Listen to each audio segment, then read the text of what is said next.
In this video, we're going to be breaking down 3 hours of SpongeBob Conspiracies. Let's get started with our first one. In episode SB129, Squidward locks himself in the Krusty Krab freezer to escape SpongeBob and Patrick's jellyfishing invitation, only to wake up 2,000 years in the future where he meets Spongetron, a robot version of SpongeBob with 486 clones. After traveling to the prehistoric past and accidentally teaching caveman SpongeBob how to jellyfish, Squidward gets trapped in a white void dimension called Nowhere before finally returning home. The episode ends with SpongeBob and Patrick revealing that Squidward himself invented jellyfishing, creating a time loop where he caused his own eternal suffering. What sounds like a fun time travel romp is actually the most disturbing episode in the series because it proves SpongeBob has reality warping powers that keep Squidward imprisoned across every timeline, dimension, and era. Squidward can never escape. SpongeBob exists everywhere, always, and the universe itself refuses to let Squidward be alone. The setup tells you everything. Squidward just wants one Sunday morning to practice his clarinet. You know, that thing he's objectively terrible at, making this whole endeavor even sadder. SpongeBob's alarm clock goes off facing out the window like some kind of psychological warfare device, and it literally launches Squidward's clarinet down his throat. This is already cartoon violence turned up to 11, but here's where it gets weird. SpongeBob and Patrick knock on Squidward's door approximately 17 times in rapid succession. Squidward opens and closes that door so many times it becomes a montage. They're relentless. When Squidward finally tells them he'll never be ready, he accidentally locks himself out of his own house, and SpongeBob opens the door from inside. How did SpongeBob get in there? The episode doesn't explain this. SpongeBob has somehow manifested inside Squidward's home without permission, which is either breaking and entering or something far more concerning. SpongeBob might actually be able to materialize wherever Squidward exists. Squidward escapes to the Krusty Krab because it's Sunday and the restaurant is closed. He hides in the freezer when he hears SpongeBob and Patrick searching for him. The freezer door locks from the inside, which is a massive OSHA violation, but whatever, and Squidward assumes someone will find him soon. The French narrator drops the most casual 2,000 years later in television history, and suddenly we're in a chrome dystopia where Spongetron exists. Here's the thing that breaks your brain. Spongetron has clones labeled X, Y, and Z. When Squidward asks if other letters are involved, Spongetron cheerfully announces all 486 of them. The English alphabet has 26 letters. Spongetron is implying the alphabet expanded, merged with other character sets, or most likely the writers wanted to emphasize how completely SpongeBob has saturated the future. There are nearly 500 SpongeBobs running around in 4017 AD. That's a SpongeBob infestation. That's SpongeBob as an invasive species that has colonized the timeline itself. Spongetron immediately wants to go jellyfishing because, of course, he does. And Patron shows up a two-headed Patrick that somehow still functions as Patrick despite having twice the brain capacity, which mathematically should give him the intelligence of a sea cucumber but apparently doesn't. Squidward begs to go home, and Spongetron directs him to the time machine, down the hall to the left. Squidward tries the wrong door first and gets shredded by a can opener, which the episode treats as a mild inconvenience. He springs back together like a slinky, because apparently Squidward is also immortal in this universe. He jumps into the time machine and heads to the past, figuring if SpongeBob exists in the future, maybe the past is safe. Wrong. So catastrophically wrong. Squidward arrives in prehistoric Bikini Bottom and immediately encounters primate sponge and prehistoric starfish caveman versions of his tormentors. They're terrified of jellyfish and keep torturing themselves by trying to touch them. Squidward, in a moment of what he thinks is helpfulness, read arrogance, teaches them how to jellyfish properly. He crafts nets from their loincloths, demonstrates the technique, and even names the activity. It's called jellyfishing. Congratulations, Squidward. You just created the bootstrap paradox that will define your existence. You taught SpongeBob the one activity he'll use to torture you for millennia. This is the equivalent of going back in time and personally handing your childhood bully the instruction manual on how to bully you. When Squidward tries to play his clarinet, primate sponge and prehistoric starfish go absolutely feral and chase him back into the time machine. He frantically mashes the controls and breaks the lever, causing the machine to malfunction. The word future spins like a slot machine and lands on 2 lemons and a bar, and the machine literally calls Squidward a loser before yeeting him into the void. This is where the episode becomes genuinely unsettling. Squidward ends up in a blank white space with nothing. No ground, no sky, no objects, just endless white emptiness. He's thrilled at first because there's no SpongeBob here. Finally, blessed isolation. Then reality starts breaking down. Squidward shrinks. Multiple voices echo alone in a demonic chorus. Strange audio distortions play. The camera keeps zooming in and out. Squidward runs in place, moving off screen and back on screen in the same spot because there's literally nowhere to go. This dimension has no SpongeBob, which means it also has no structure, no meaning, no purpose. The universe cannot function without SpongeBob in it. Squidward has a breakdown and starts sobbing. He says he misses Bikini Bottom, his Easter Island head, and critically SpongeBob. The exact moment he says SpongeBob, the time machine reappears and takes him home. The machine only responds to SpongeBob's name. Squidward has to verbally acknowledge his need for SpongeBob before reality allows him to leave. When he returns, SpongeBob and Patrick are standing in the exact same spot spot outside his house, still waiting for him. They haven't moved. Time has passed. Squidward has lived through what felt like hours or days of temporal chaos, and these two are frozen in place like NPCs waiting for their quest to activate.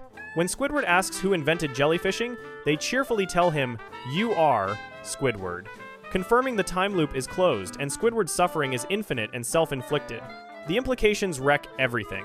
SpongeBob exists in the prehistoric past, the present, and 2,000 years in the future with 486 clones.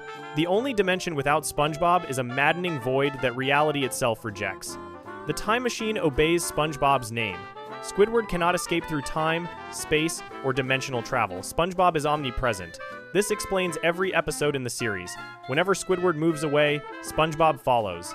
When Squidward tries to have one good day, SpongeBob appears. SpongeBob survives explosions, disintegration, and death because he's woven into the fabric of reality. Squidward is trapped in SpongeBob's universe, and the show has spent 25 years documenting one cephalopod's futile attempts to escape his reality-warping neighbor. That's cosmic horror disguised as a kid's cartoon. That's The Truman Show meets Lovecraft. Squidward figured it out in SB-129, tried to escape, and learned the truth. There is no escape. SpongeBob is eternal, infinite, and inescapable. Sweet dreams, kids. Now let's move on to the next conspiracy. In the SpongeBob SquarePants movie, SpongeBob gets passed over for the Krusty Krab 2 manager position in favor of Squidward because Mr. Krabs thinks he's too much of a kid. Devastated, SpongeBob drowns his sorrows at Goofy Goober's ice cream party boat with Patrick, getting completely wasted on triple gooberberry sunrises until they pass out. The next morning, they wake up hungover and late, just in time to witness King Neptune accusing Mr. Krabs of stealing his crown. SpongeBob volunteers to retrieve the crown from Shell City to save Mr. Krabs' life, embarking on a 6-day road trip with Patrick. What seems like a silly kids movie about ice cream and friendship is actually documenting SpongeBob and Patrick's membership in a death cult that worships a giant sentient peanut and prepares its followers for alien abduction, through ritualistic ice cream consumption and indoctrination. The evidence is overwhelming, the parallels to real-world cults are disturbing, and SpongeBob literally admits on camera that they worship the Goofy Goober. This is Heaven's Gate with sprinkles on top. The movie opens with SpongeBob dreaming about becoming manager of the Krusty Krab 2, complete with a wall of 374 consecutive Employee of the Month awards proving his dedication. That's over 31 years of perfect performance, which is either impressive or concerning, depending on whether you think SpongeBob ages. When Mr. Krabs announces Squidward as the new manager instead, calling SpongeBob just a kid, SpongeBob walks away muttering, "I'm ready." Depression, in the saddest character moment this show has ever produced. He's devastated.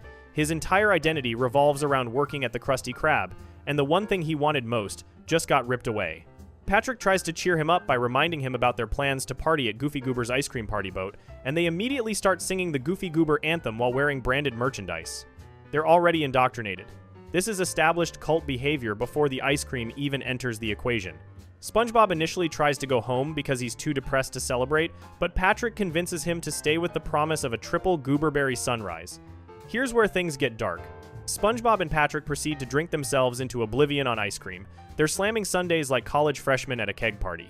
The waiter keeps bringing them more triple gooberberry sunrises, and they keep chugging them down, covering the waiter in ice cream residue like he's working at the worst Hooters in Bikini Bottom. SpongeBob eventually gets so drunk he staggers onto the stage, dedicates a song to Patrick and this big peanut guy, and they all pass out together. The next morning, SpongeBob wakes up looking like he survived a frat house apocalypse, and the waiter has to physically shake him awake because he wants to go home. SpongeBob is 8 in the morning drunk. That's alcoholic territory, except it's ice cream, which somehow makes it worse because kids are the target demographic. The Goofy Goober worship gets explicitly confirmed during the road trip. When SpongeBob and Patrick encounter the Thug Tug, a biker bar for underwater criminals where bubble blowing is punishable by group beatings, they accidentally blow bubbles in the bathroom and nearly get murdered for it. Victor, the bartender, announces the rule. All bubble-blowing babies will be beaten senseless by every able-bodied patron in the bar. To identify the bubble blowers, Victor plays the Goofy Goober theme song as a test, knowing that no baby can resist singing along. SpongeBob and Patrick struggle desperately to stay silent while surrounded by violent thugs, visibly shaking with the effort of suppressing their Pavlovian response to the song. This is MK Ultra level conditioning. They've been so thoroughly brainwashed by Goofy Goober propaganda that hearing the jingle triggers an involuntary compulsion to sing along, even when their lives depend on staying quiet. The song functions as a mind control activation phrase, and SpongeBob and Patrick almost die because they physically cannot stop themselves from worshipping the peanut. The cult's grip on them becomes undeniable later when they reach the monster trench and SpongeBob has his breakdown. He lists all the reasons they're just kids. We blow bubbles, we eat ice cream, we worship a dancing peanut for corn's sake. That's a direct quote. SpongeBob admits they worship the goofy goober. Patrick initially tries to deny it, we do not worship him, but immediately realizes SpongeBob is right. When SpongeBob pulls down Patrick's shorts to reveal Goofy Goober peanut party underwear that Patrick has been wearing for 3 years straight, Patrick breaks down crying and admits, "You're right, SpongeBob. We are kids." The underwear is cult merchandise.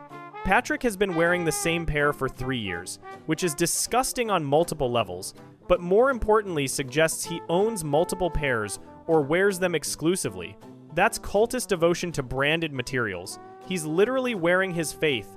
The final proof comes during SpongeBob's climactic rock concert inside the Krusty Krab 2. When Plankton has enslaved everyone with bucket helmets and SpongeBob needs to break the mind control, he channels the power of Goofy Goober rock to save the day.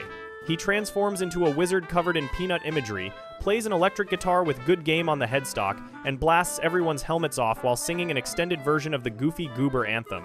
The Goofy Goober cult conditioning is so powerful that it overrides Plankton's technological mind control. SpongeBob defeats a totalitarian dictator using the psychological warfare techniques he learned from worshipping an ice cream mascot. The cult saved the day, which is either inspirational or horrifying depending on your perspective. Probably both. Here's what makes this genuinely unsettling. Real cults use the exact same tactics. They target vulnerable people during emotional crises. SpongeBob, after losing the promotion, offer community and comfort. Patrick taking him to their special place. Create powerful group rituals, singing the anthem together. Distribute branded merchandise to reinforce identity. The hats, the underwear, and establish psychological triggers that override rational thought. The song's compulsive effect. The ice cream functions as both literal intoxicant and symbolic sacrament. SpongeBob and Patrick get drunk on it, pass out, wake up hungover, and immediately return to Goofy Goobers at the end of the movie for another round. They're addicts. The movie ends with SpongeBob becoming manager of the Krusty Krab 2, while remaining a devoted Goofy Goober cultist, suggesting you can maintain normal life while being fully indoctrinated. That's the scariest part. The cult doesn't destroy your life. It just becomes your life.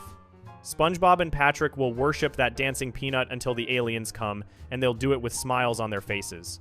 Okay, let's head into the next conspiracy. In episode Patrick's Smart Pants, Patrick falls off a cliff while playing tag with SpongeBob, and his head pops clean off his body. SpongeBob panics and finds a starfish-shaped head nearby, reattaching it without realizing he grabbed brain coral from the brain coral field instead of Patrick's actual head. Patrick immediately transforms into a genius who speaks with an expanded vocabulary, understands advanced music theory, solves complex mathematical equations, and conducts scientific research.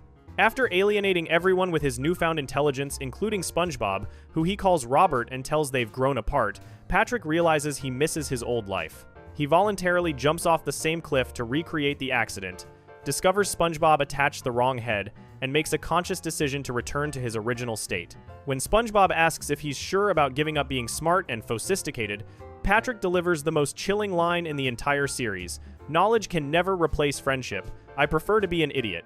He then removes the brain coral himself and lets SpongeBob reattach his old head. Patrick's stupidity is a deliberate lifestyle choice. He's capable of genius-level intelligence and actively maintains his idiocy, because being smart brings isolation, responsibility, and expectations he refuses to deal with. Patrick has been weaponizing his stupidity for the entire series. The setup reveals everything about Patrick's capabilities. The moment SpongeBob reattaches the brain coral head, Patrick's internal mechanism activates like a computer, booting up the transcript, describes a plug plugging into an outlet with gears and cranks, starting up. Patrick gets a spark from his head and immediately starts speaking differently. His first words as Smart Patrick are, "I find all this laughter to be highly illogical," which sounds like Spock having a bad day. When SpongeBob hands him a jellyfish net, Patrick sketches a Leonardo da Vinci-style technical drawing of a jellyfish instead of catching it, explaining that it is wrong to harness nature in such a barbaric manner. Within minutes of becoming intelligent, Patrick has mastered scientific observation, artistic technique, environmental ethics, and formal speech patterns. This instantaneous transformation proves Patrick's brain has always been capable of processing complex information. The hardware was always there, he just chose to keep it unplugged. Smart Patrick's abilities escalate rapidly and reveal knowledge that goes beyond what Brain Coral should provide. He identifies Squidward's clarinet piece as Cornelius Pufferfish's Opus 67, Symphony in Blue, and suggests Squidward add a little fortissimo on the arpeggiated B-flat scale during the 7th bar of the Adagio Andante. That's conservatory-level music theory. Patrick can read musical notation, understand compositional structure, and provide expert critique. He studies plankton under a microscope, while plankton screams, "I'll show you subspecies," from the slide. He solves Sandy's mathematical equations by changing the literal term to a coefficient so the minuend will achieve the desired quotient, then insults her intelligence by calling her impaired, instead of dumb, because he prefers a more sophisticated word. Patrick masters multiple academic disciplines instantly, which suggests his brain already contained this information or the capacity to access it. The coral acts as an activation switch, revealing Patrick's true potential. The isolation hits Patrick immediately and becomes unbearable. Smart Patrick tells SpongeBob they're just compatible anymore, and it's time we went our separate ways. He calls SpongeBob Robert and Mr. SquarePants, like they're business acquaintances instead of best friends. When SpongeBob cries and says, "You're my best friend," Patrick responds with, "I know it's hard, but brace up, chap," like he's firing an employee. SpongeBob walks away sobbing, while Patrick goes to Sandy's tree dome, where they bond over intellectual pursuits until Patrick insults Sandy's intelligence and gets kicked out. Patrick ends up sitting alone in his house, saying, surrounded by knowledge and no one to share it with. No one I can call friend. He looks at his photo album titled, "My Friend SpongeBob," and starts crying over memories of their friendship. Smart Patrick spends the entire episode systematically destroying every relationship he has because intelligence creates barriers between people. He becomes condescending, judgmental, and isolated. This is the wake-up call. Patrick's response proves everything. He doesn't accept his new reality. He doesn't try to find other smart friends or pursue his intellectual interests. Patrick immediately dedicates his genius-level intelligence to solving one problem: getting his old life back. He studies x-rays of his and SpongeBob's heads, meditates on top of his rock, observes Squidward's behavior, reads extensively, and conducts chemical experiments, including one that makes hair grow on his head. His eyes become bloodshot from exhaustion. Patrick applies the scientific method to friendship restoration, asking, what could it be? What's different? When he can't figure it out through research, he kidnaps SpongeBob in a jellyfish net and forces them to do fun activities together. They ride shells down mountains and crash into sand. Patrick asks, "When did the fun go away, SpongeBob?" And SpongeBob explains it disappeared, when you jumped off that cliff and knocked your head clean off. Patrick immediately understands. Here's where it gets disturbing. Patrick deliberately jumps off the same cliff to duplicate my actions from that day to ascertain the origin of my change. He's attempting to traumatically brain himself back to stupidity. SpongeBob pulls him out of the ground and discovers Patrick is headless again. While searching for Patrick's head, SpongeBob finds it in the brain coral field and realizes his mistake. Brain coral. No wonder you got so smart, buddy. He retrieves Patrick's original head and asks the critical question, "Are you sure you want to give up being smart and sophisticated to be my friend again?" Patrick's response is unambiguous. Knowledge can never replace friendship. I prefer to be an idiot. That's an active verb. Prefer. Choice. Intention. Patrick voluntarily removes the brain coral himself. SpongeBob doesn't do it for him and allows his original head to be reattached. The moment it connects, Patrick returns to his baseline personality, burps, and says, "Hi, SpongeBob." They hug and run off with jellyfish nets into the sunset.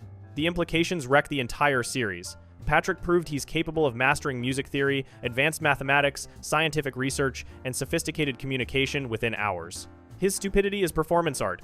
Every dumb question, every confused moment, every ridiculous mistake, all of it is deliberate. Patrick lives under a rock with zero responsibilities, zero job, zero bills, and zero expectations because he's engineered the perfect consequence-free existence.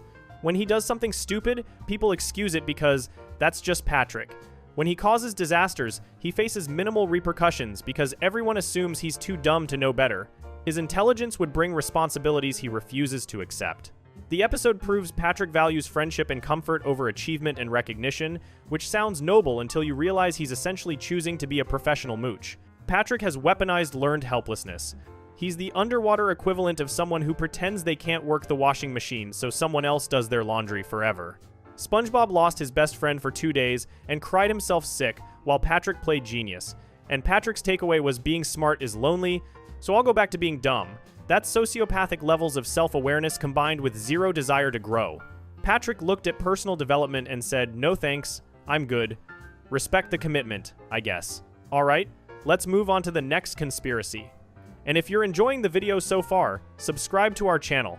In episode SpongeBob's Last Stand, the city of Bikini Bottom announces construction of the Shelly Superhighway, a massive infrastructure project designed to connect the town to other areas and boost economic development. The highway will cut directly through jellyfish fields, destroying the jellyfish habitat. SpongeBob immediately organizes a protest movement, recruits followers from across Bikini Bottom, leads them in civil disobedience against construction crews, physically blockades bulldozers and equipment, and refuses to back down even when facing legal consequences and community opposition. The episode frames this as heroic environmental activism, but what it actually documents is SpongeBob's transformation into a radicalized eco-terrorist who uses cult manipulation tactics, organizes militant resistance, and prioritizes his jellyfish obsession over community progress and economic development. This isn't his first act of environmental extremism, it's just the most organized. SpongeBob has spent the entire series committing acts of sabotage, trespassing, assault, and property destruction in the name of protecting nature, all while hiding behind a facade of childlike innocence.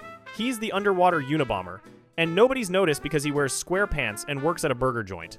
The setup reveals SpongeBob's instant radicalization. The moment the Shelly Superhighway construction is announced, SpongeBob doesn't engage with the democratic process, doesn't attend city council meetings to voice concerns, doesn't work within the system to find compromise solutions like wildlife corridors or habitat preservation zones. He immediately jumps to direct action and protest. SpongeBob organizes a full-scale resistance movement complete with signs, chants, and coordinated messaging.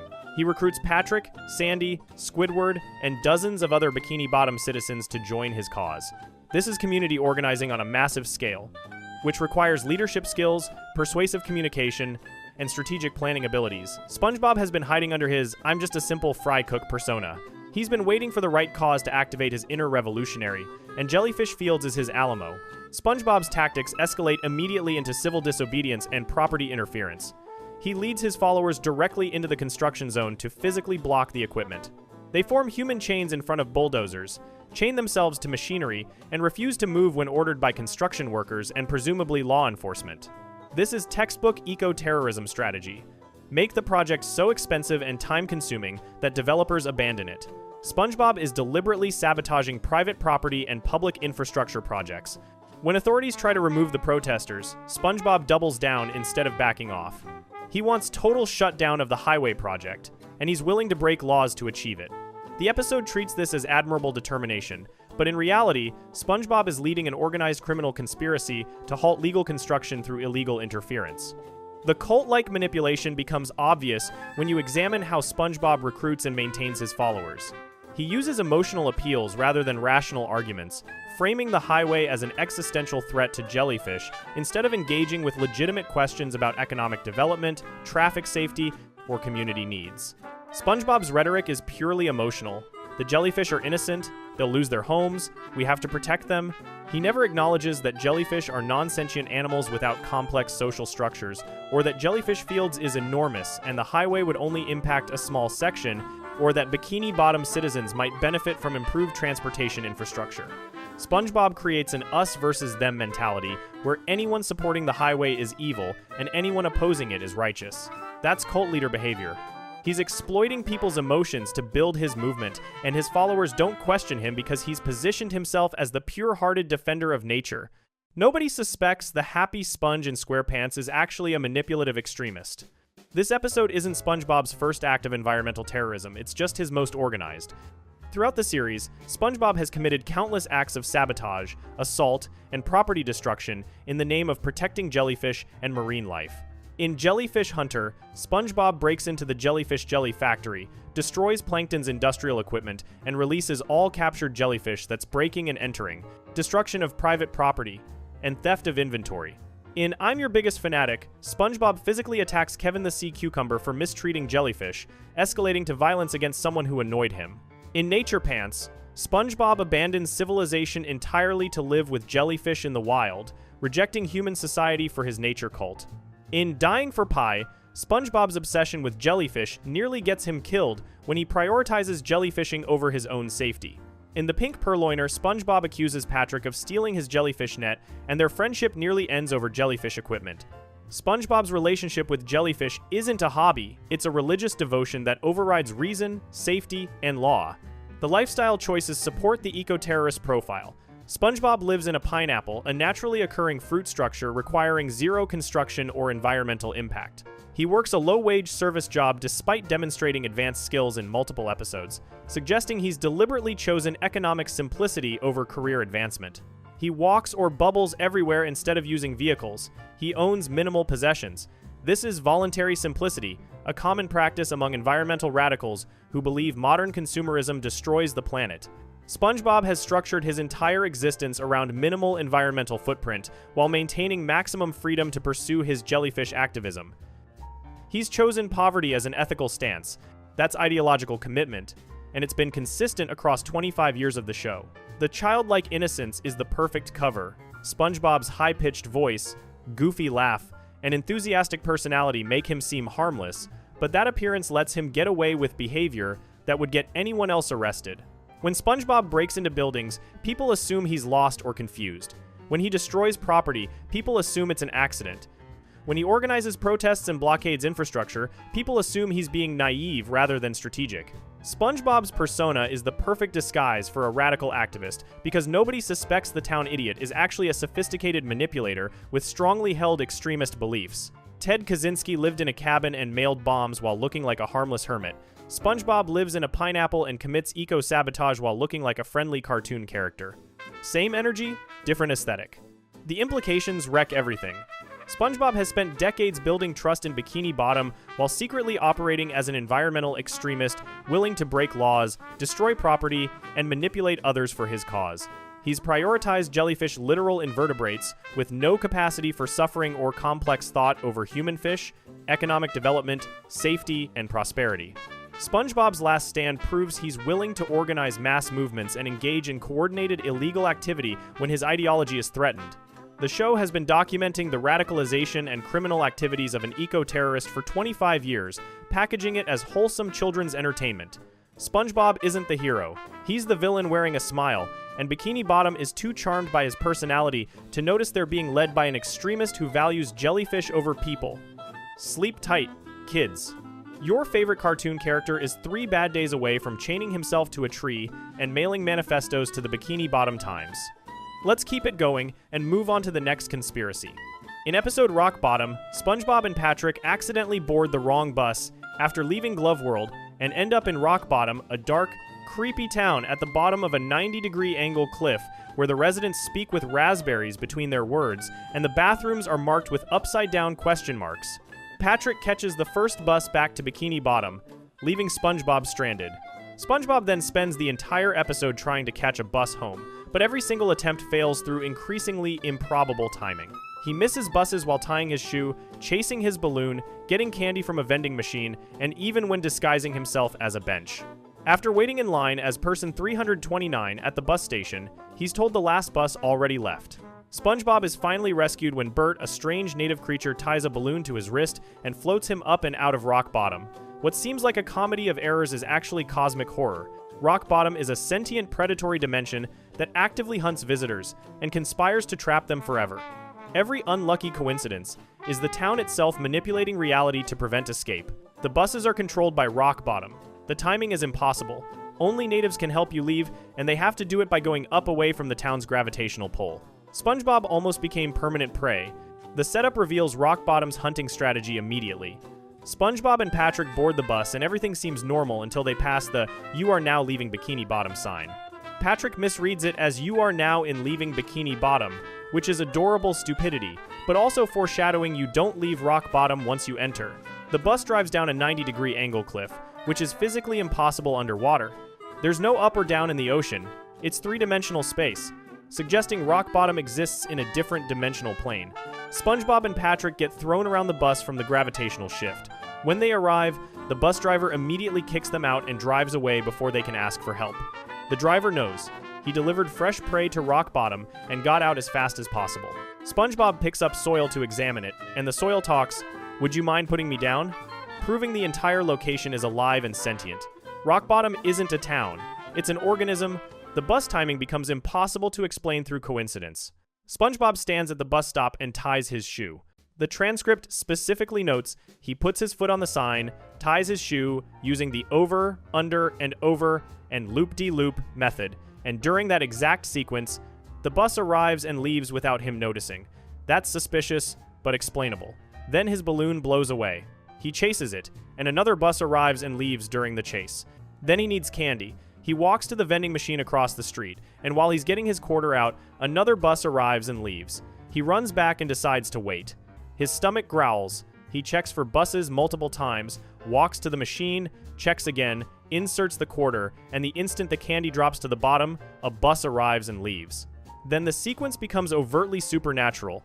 Every time SpongeBob reaches for the candy in the machine, a bus drives forward. When he pulls his arm away, the bus drives backward. The bus is responding to his movements in real time. That's active hunting behavior. Rock Bottom is toying with him like a cat playing with a mouse. SpongeBob's desperate attempts to outsmart the buses prove they're not operating on normal logic. He creates a cardboard cutout of himself at the candy machine as a decoy, then waits at the bus stop. A bus arrives, notices the cardboard SpongeBob, then notices the real SpongeBob at the stop, and drives off anyway. The bus recognized the trap and refused to pick him up. SpongeBob disguises himself as a bus stop bench. A bus arrives, examines him, realizes it's SpongeBob in disguise, and leaves. Buses don't have eyes. Buses don't make decisions. These aren't vehicles, they're extensions of Rock Bottom's will. The town is using the buses as hunting tools, deliberately avoiding SpongeBob to keep him trapped until he gives up and integrates into the population. When SpongeBob finally goes to the bus station, he discovers hundreds of residents in line. He's 329th in line. An egg hatches 3 babies who cut in front of him, keeping him at 329. Time speeds up and the line moves, but he remains 329. Rock Bottom is manipulating queue position to delay him. The window attendant encounter confirms the trap. SpongeBob finally reaches the window after waiting for hours and asks when the next bus to Bikini Bottom arrives. The attendant claims he can't understand SpongeBob's accent, forcing SpongeBob to adopt the raspberry speech pattern. After SpongeBob asks in the correct way, the attendant says next bus leaves in 5 seconds, and immediately a bus drives away. The attendant knew SpongeBob would arrive at that exact moment and timed the conversation to make him miss the bus by seconds. Then he announces that's the last one till morning and closes the window, trapping SpongeBob in Rock Bottom overnight. This is coordinated behavior. The attendant is part of the system. Everyone in Rock Bottom works together to trap outsiders.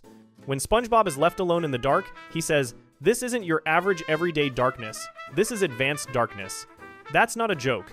Rock Bottom's darkness is weaponized. It's denser, heavier, more oppressive than normal darkness.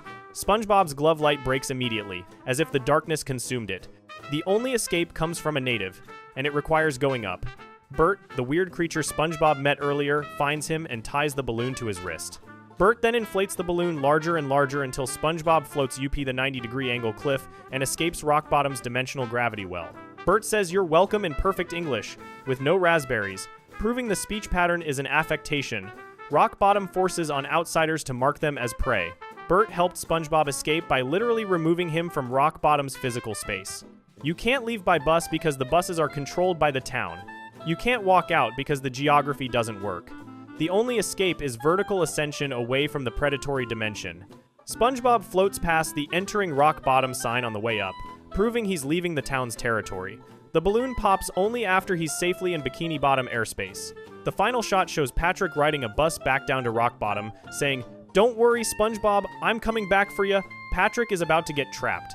The episode ends before we see what happens, but Patrick never mentions this adventure again in the series, suggesting either he escaped immediately or the memory was erased. The implications destroy everything. Rock Bottom has never been mentioned or revisited in over 20 years of SpongeBob episodes, despite being one of the most memorable locations. SpongeBob goes everywhere: Atlantis, the surface, the past, the future, other dimensions, but never returns to Rock Bottom. That's because he's terrified. Rock Bottom hunts visitors using psychological warfare and impossible timing. It's a predatory ecosystem that feeds on trapped travelers who eventually give up and join the population of raspberry-speaking residents. Every weird background character, incidental fish, who appears randomly throughout the series without explanation. They escaped from Rock Bottom, or they're scouts looking for new prey. The town is alive, sentient, and malevolent. SpongeBob figured it out while trapped in the advanced darkness and swore never to return. Patrick is too dumb to realize the danger. Rock Bottom is still down there, waiting at the bottom of that 90-degree angle cliff, watching buses deliver fresh victims who think they're just lost tourists. Sweet dreams, travelers. Now we're rolling into the next conspiracy. In episode I Had an Accident, SpongeBob goes sandboarding down Sand Mountain with Patrick and Sandy, loses control while showing off, and crashes into the ground so hard his butt shatters into tiny pieces. The doctor spends 20 hours reassembling it with staples and a glue stick, then warns SpongeBob that one more injury like that will land him in the iron butt, a medieval torture device for permanent injury victims. Terrified, SpongeBob develops completely rational survival instincts and refuses to leave his house ever again. Sandy and Patrick call him crazy, mock his isolation, and spend the entire episode trying to drag him outside to prove there's nothing to be afraid of. The moment SpongeBob finally steps outside to save his friends from danger, a live-action gorilla appears out of nowhere underwater, beats everyone unconscious with a sack and chair, then literally rips SpongeBob in half. SpongeBob's paranoia was 100% justified. The universe of Bikini Bottom is actively hostile, random catastrophic violence happens constantly for no reason, and SpongeBob's trademark optimism isn't innocence or naivety, it's a psychological coping mechanism for living in a nightmare world where horrific injuries are daily occurrences. Every time SpongeBob shows appropriate fear, he gets mocked for it, and every time he gets mocked for it, something terrible immediately proves him right. The setup establishes that SpongeBob's injury wasn't a freak accident, it was catastrophically severe. The doctor shows SpongeBob an x-ray and explains it took 20 hours to put his butt back together. 20 hours. That's not a simple fracture. SpongeBob's gluteus maximus was shattered into so many pieces they ran out of medical staples and had to use a glue stick. His butt is now held together with office supplies. The doctor calls him a lucky luck boy, which is medical speak for you should absolutely be dead right now. Then the doctor points to Tom sitting in the iron butt, a giant mechanical prison that encases his entire posterior and warns that one more injury will put SpongeBob in there permanently. Tom immediately complains, "Man, it itches," confirming this is a lifetime sentence of torture. The doctor isn't exaggerating for effect. He's giving SpongeBob a legitimate medical warning that his body cannot survive another impact like that. SpongeBob's response is completely rational. Develop safety protocols to prevent further injury. SpongeBob immediately encounters proof that the outside world is dangerous. He walks outside the hospital and sees Harold approaching from behind. SpongeBob screams, "Stay away from the backside. I'm warning you," which Harold considers weird behavior. But here's the thing, SpongeBob is right to be paranoid. Football players are slapping each other's butts. Jimmy is crawling through a 7-mile spanking machine where people take turns hitting his butt while he screams in pain. Squidward asks if this is where the line starts, meaning Squidward wants to participate in ritualized butt violence. SpongeBob isn't paranoid, he's observant. Bikini Bottom culture involves constant physical assault disguised as recreation. SpongeBob runs home screaming, "My butt is not safe out here, no part of me is safe," and he's absolutely correct. The episode frames this as irrational fear, but SpongeBob just witnessed organized spanking leagues operating in broad daylight. That's a society with normalized violence. SpongeBob's isolation strategy is extremely reasonable given the circumstances. He sits in the middle of his floor with a penny, a potato chip, and a used napkin as companions, explaining he's decided to never leave his house again, because that accident made me realize that it's dangerous out there. Sandy calls this crazy talk, but SpongeBob counters with perfectly sound logic. Next time it won't just be my butt. It'll be my armpit or my forehead. He's correctly identified that injuries in Bikini Bottom aren't limited to specific body parts. Catastrophic harm can happen anywhere, anytime, for any reason. When Sandy asks how he'll keep his job, SpongeBob reveals he's already engineered a solution. A spatula so long it reaches all the way to the Krusty Krab from inside his house. That's adaptive problem solving. SpongeBob has assessed the risk, determined that going outside exponentially increases his chance of permanent injury or death, and restructured his entire life to eliminate that risk. That's what rational people do when faced with genuine threats. Sandy and Patrick spend the entire episode trying to gaslight SpongeBob into ignoring his survival instincts. They jellyfish outside his window to make him jealous. They sing him a birthday song to lure him out with cake. Sandy yells, "That is it, SquarePants. We're gonna find you something that's so dang fun that you'll have to come outside." And then parades activities past his window. Trampolines, ice cream, underwater surfing, Ferris wheels, clam wrestling, washing old people. Patrick thinks washing old people is fun. The old man confirms it is for me, which is deeply concerning, but whatever. None of this works because SpongeBob has correctly identified that fun activities are how injuries happen. He broke his butt doing the fun activity of sandboarding. Every activity Sandy shows him is another opportunity for catastrophic harm. SpongeBob's refusal to participate isn't irrational fear, it's learning from experience. The gorilla sequence proves SpongeBob right so definitively it's almost insulting. Sandy's final plan is to have Patrick dress in a gorilla costume and pretend to attack her so SpongeBob will come outside to save her. SpongeBob immediately sees through this. This is your saddest attempt yet. Even Chip knows that's Patrick in the same costume he wore for Halloween last year. But then, a second Patrick appears eating ice cream. Patrick unzips the gorilla suit, proving he's inside it, which means the second Patrick isn't Patrick. The second Patrick unzips his head, revealing a live-action gorilla underneath. A real gorilla. Underwater, the gorilla grabs Sandy and Patrick, puts them in a bag, and beats them with a chair while they scream. SpongeBob watches through his window and says, "This is exactly the kind of thing I was talking about." He's vindicated.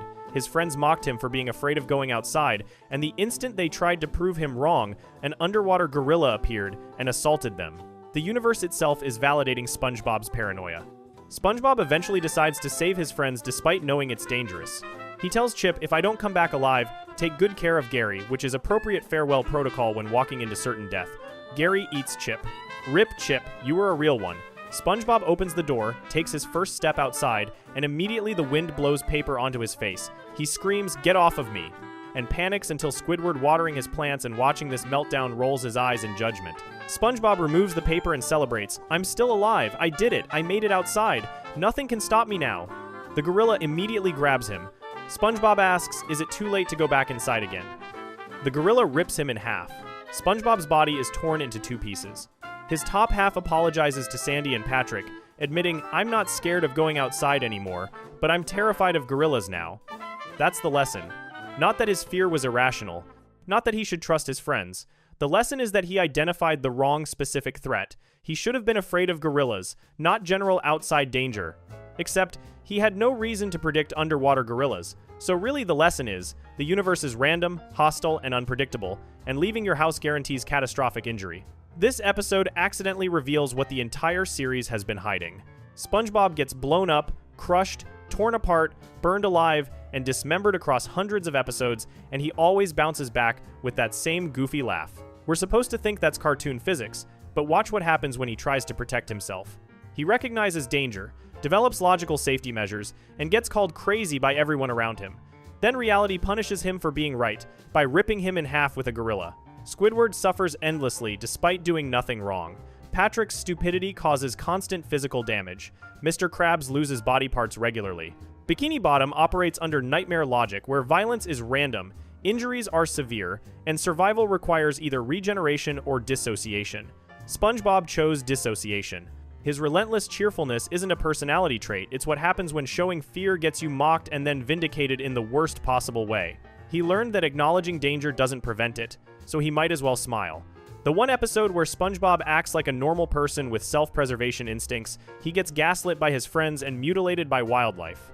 So he went back to laughing through the pain, because apparently that's the only survival strategy that works in a world where gorillas ride zebras into the sunset and nobody questions it.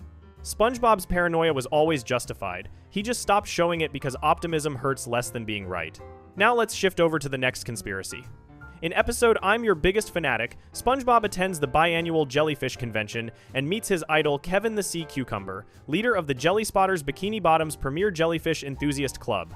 After SpongeBob demonstrates his desperate devotion by jumping off a building and punching himself in the face on command, Kevin invites him to try out for the club. SpongeBob carries the entire group through jellyfish fields, completes impossible tests that result in Kevin getting repeatedly stung, and is eventually used as bait for what he believes is a queen jellyfish. The queen turns out to be a robot controlled by Kevin and the Jelly Spotters, designed solely to terrorize SpongeBob. When SpongeBob realizes he's been tricked, Kevin points to the bottom of a cliff where dozens of other victims are gathered, previous fans Kevin has lured out and humiliated. Kevin isn't running a jellyfish club. He's operating a systematic abuse ring that targets obsessive fans, exploits their devotion, isolates them in remote locations, and subjects them to psychological torture and physical danger for entertainment. The Jelly Spotters are predators using fan culture as a hunting ground, and SpongeBob nearly became another permanent victim. The grooming process starts immediately at the convention. SpongeBob approaches Kevin in a trance-like state with massive dilated pupils, repeating "Hi, Kevin" over and over, while Kevin dismisses him as a loser.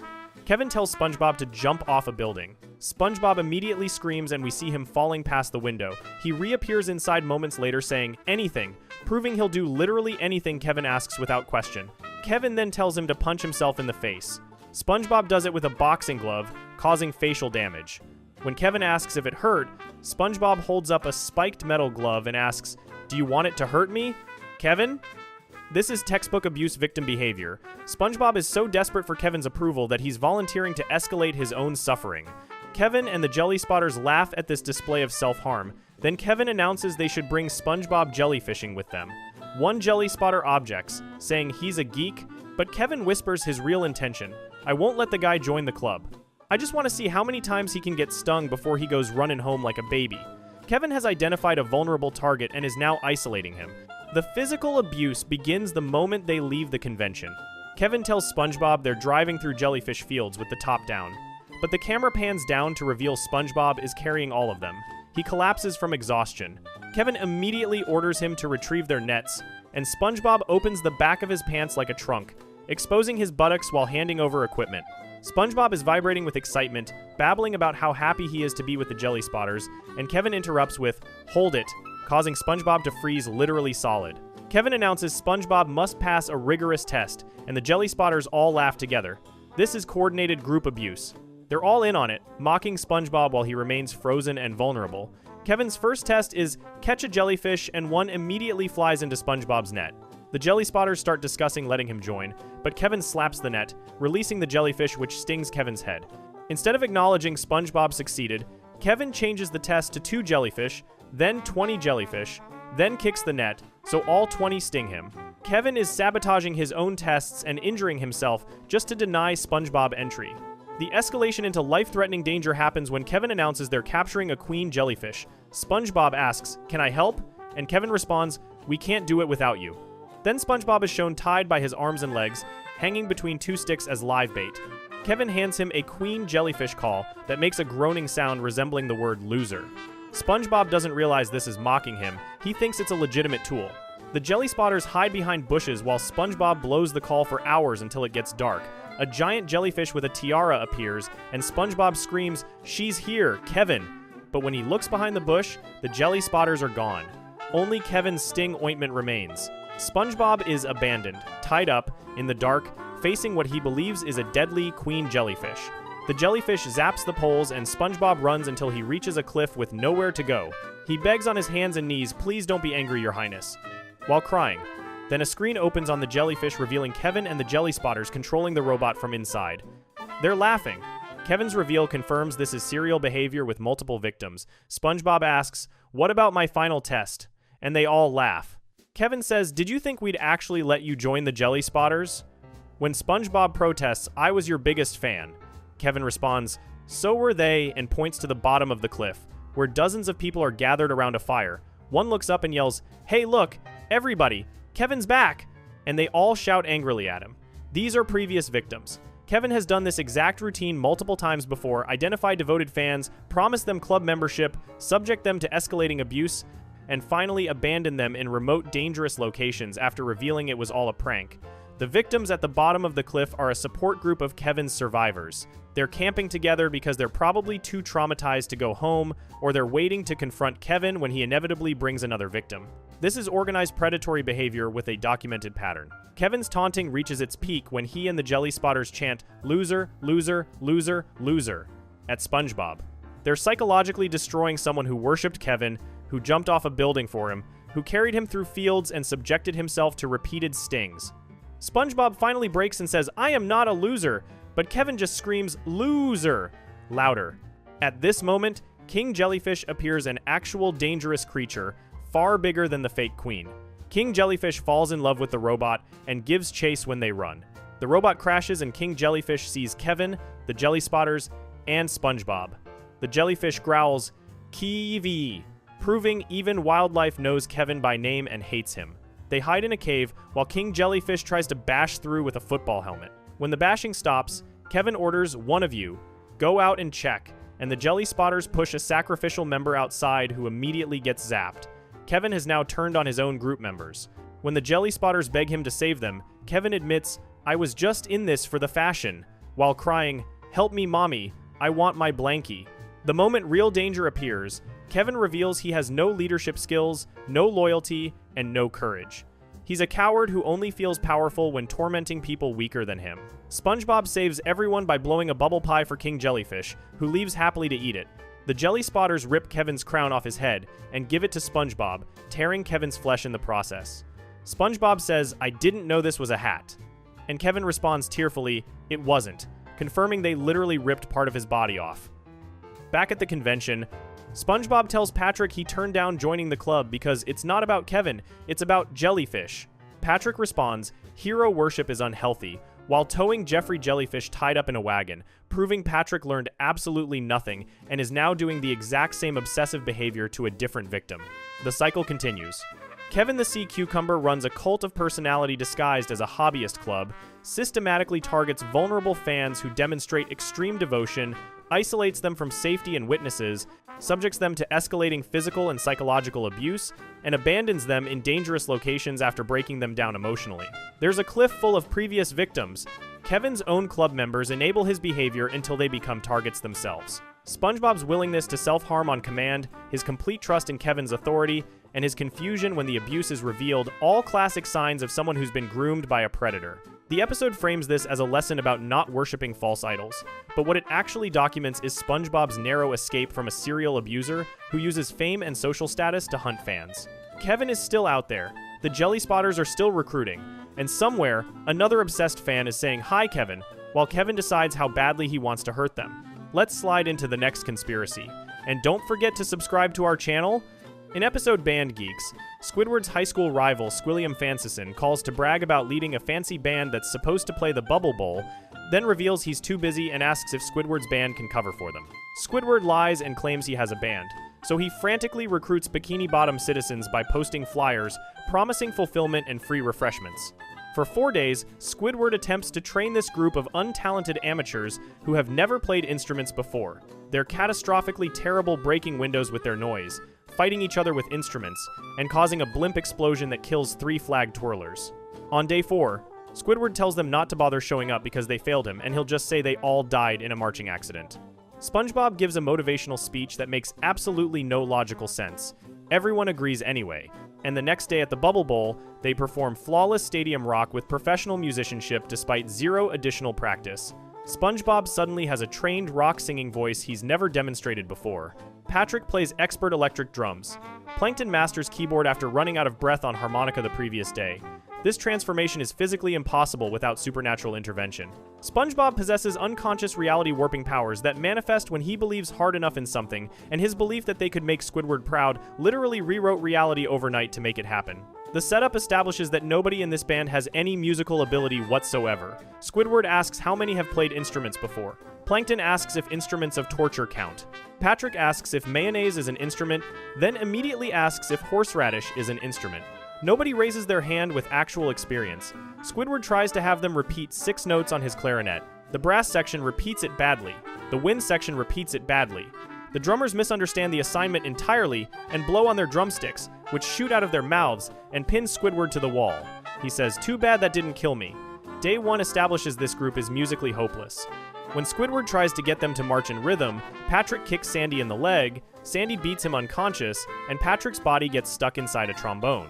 Day 2 shows them marching down the street playing Semper Fidelis so badly that the flag twirlers spin out of control, crash into a blimp, and die in an explosion. 3 people are dead. Incidental 41 plays taps at their funeral while Squidward lies on the ground in fetal position. This isn't incompetence, this is active danger. Day 3 proves individual skill hasn't improved at all. Squidward asks Plankton about his harmonica solo. Plankton says, "It's tremendous. You want to see?"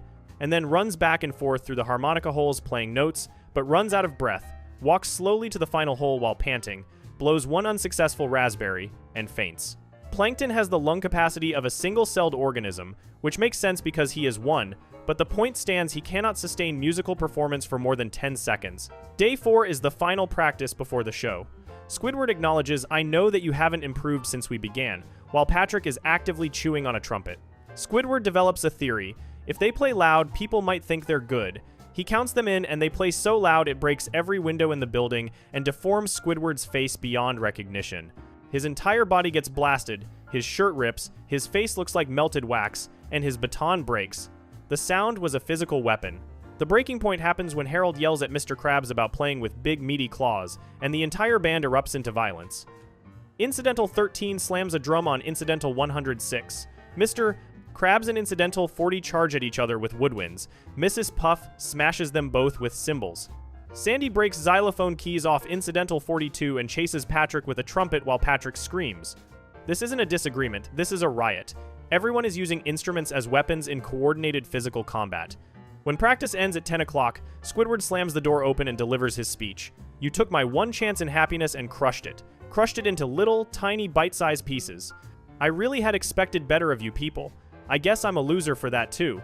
Don't bother showing up tomorrow. I'll just tell them you all died in a marching accident. So thanks. Thanks for nothing. He leaves crying. Patrick says, "You're welcome," because Patrick doesn't understand sarcasm or emotional devastation. At this point, the band has zero chance of performing successfully. They're disbanded, untalented, violent, and uninvited. SpongeBob's motivational speech is where reality breaks. He asks the group, "What kind of monsters are we?" and reminds them that Squidward has always been there for them when it was convenient for him. He asks Evelyn who rescued her son Jimmy from a fire. Evelyn says a fireman. He asks Larry who revived him when his heart gave out from tanning pills. Larry says some guy in an ambulance. SpongeBob then says, so if we can all just pretend that Squidward was a fireman or some guy in an ambulance, then I'm sure that we can all pull together and discover what it truly means to be in a marching band. This logic makes zero sense. Squidward is not a fireman. He didn't save anyone. Pretending he's someone else who did heroic things has no connection to learning music. Harold yells, "Yeah, for the firemen!" and everyone cheers. They've all accepted completely nonsensical reasoning as profound truth. SpongeBob then says, "Now let's make Squidward proud," and counts them in. This is the moment. SpongeBob believes they can do it, and his belief becomes reality. The Bubble Bowl performance is supernatural. The football announcer introduces the Bikini Bottom Superband, and they march onto a live-action football field. Patrick sees the humans and says, "These are some ugly-looking fish. They're nervous but ready." Squidward counts them in nervously, glancing at Squilliam, who's smirking. The band plays an intro fanfare, and Squidward's eyes go wide with shock. Plankton plays perfect keyboard notes. Then SpongeBob starts singing. Except it's not SpongeBob's voice. The transcript notes voice of David Glenn Isley, because SpongeBob is suddenly singing professional stadium rock with trained vocal power and range he's never demonstrated in any episode before or after this one. Patrick plays expert electric drums while wearing sunglasses. Sandy shreds electric guitar. Mrs. Puff plays electric bass. Mr. Krabs plays keytar. Pearl plays saxophone. These are not the instruments they practiced with. They had trumpets, clarinets, drums, and xylophones during practice. Now they have a full rock band set up with electric instruments. They perform Sweet Victory flawlessly with choreography, stage presence, and musical precision that would require years of training. Squilliam has a literal heart attack from shock and faints. This transformation happened overnight with zero practice. SpongeBob's powers work through emotional belief, not conscious control. When he genuinely commits to helping someone or achieving something, reality restructures itself to accommodate his conviction. The magic pencil draws real objects because SpongeBob believes it's magic. The imagination box creates shared sensory experiences because SpongeBob believes imagination is real. He survives impossible injuries because he believes he'll be fine. In Band Geeks, SpongeBob believed they could make Squidward proud, delivered a nonsensical speech that somehow convinced everyone, and reality rewrote itself overnight to manifest that belief into a professional rock performance. The band didn't improve through practice, they improved through SpongeBob's unconscious reality manipulation. Squidward thinks he got lucky, but he didn't. SpongeBob decided they would succeed, and the universe had no choice but to comply.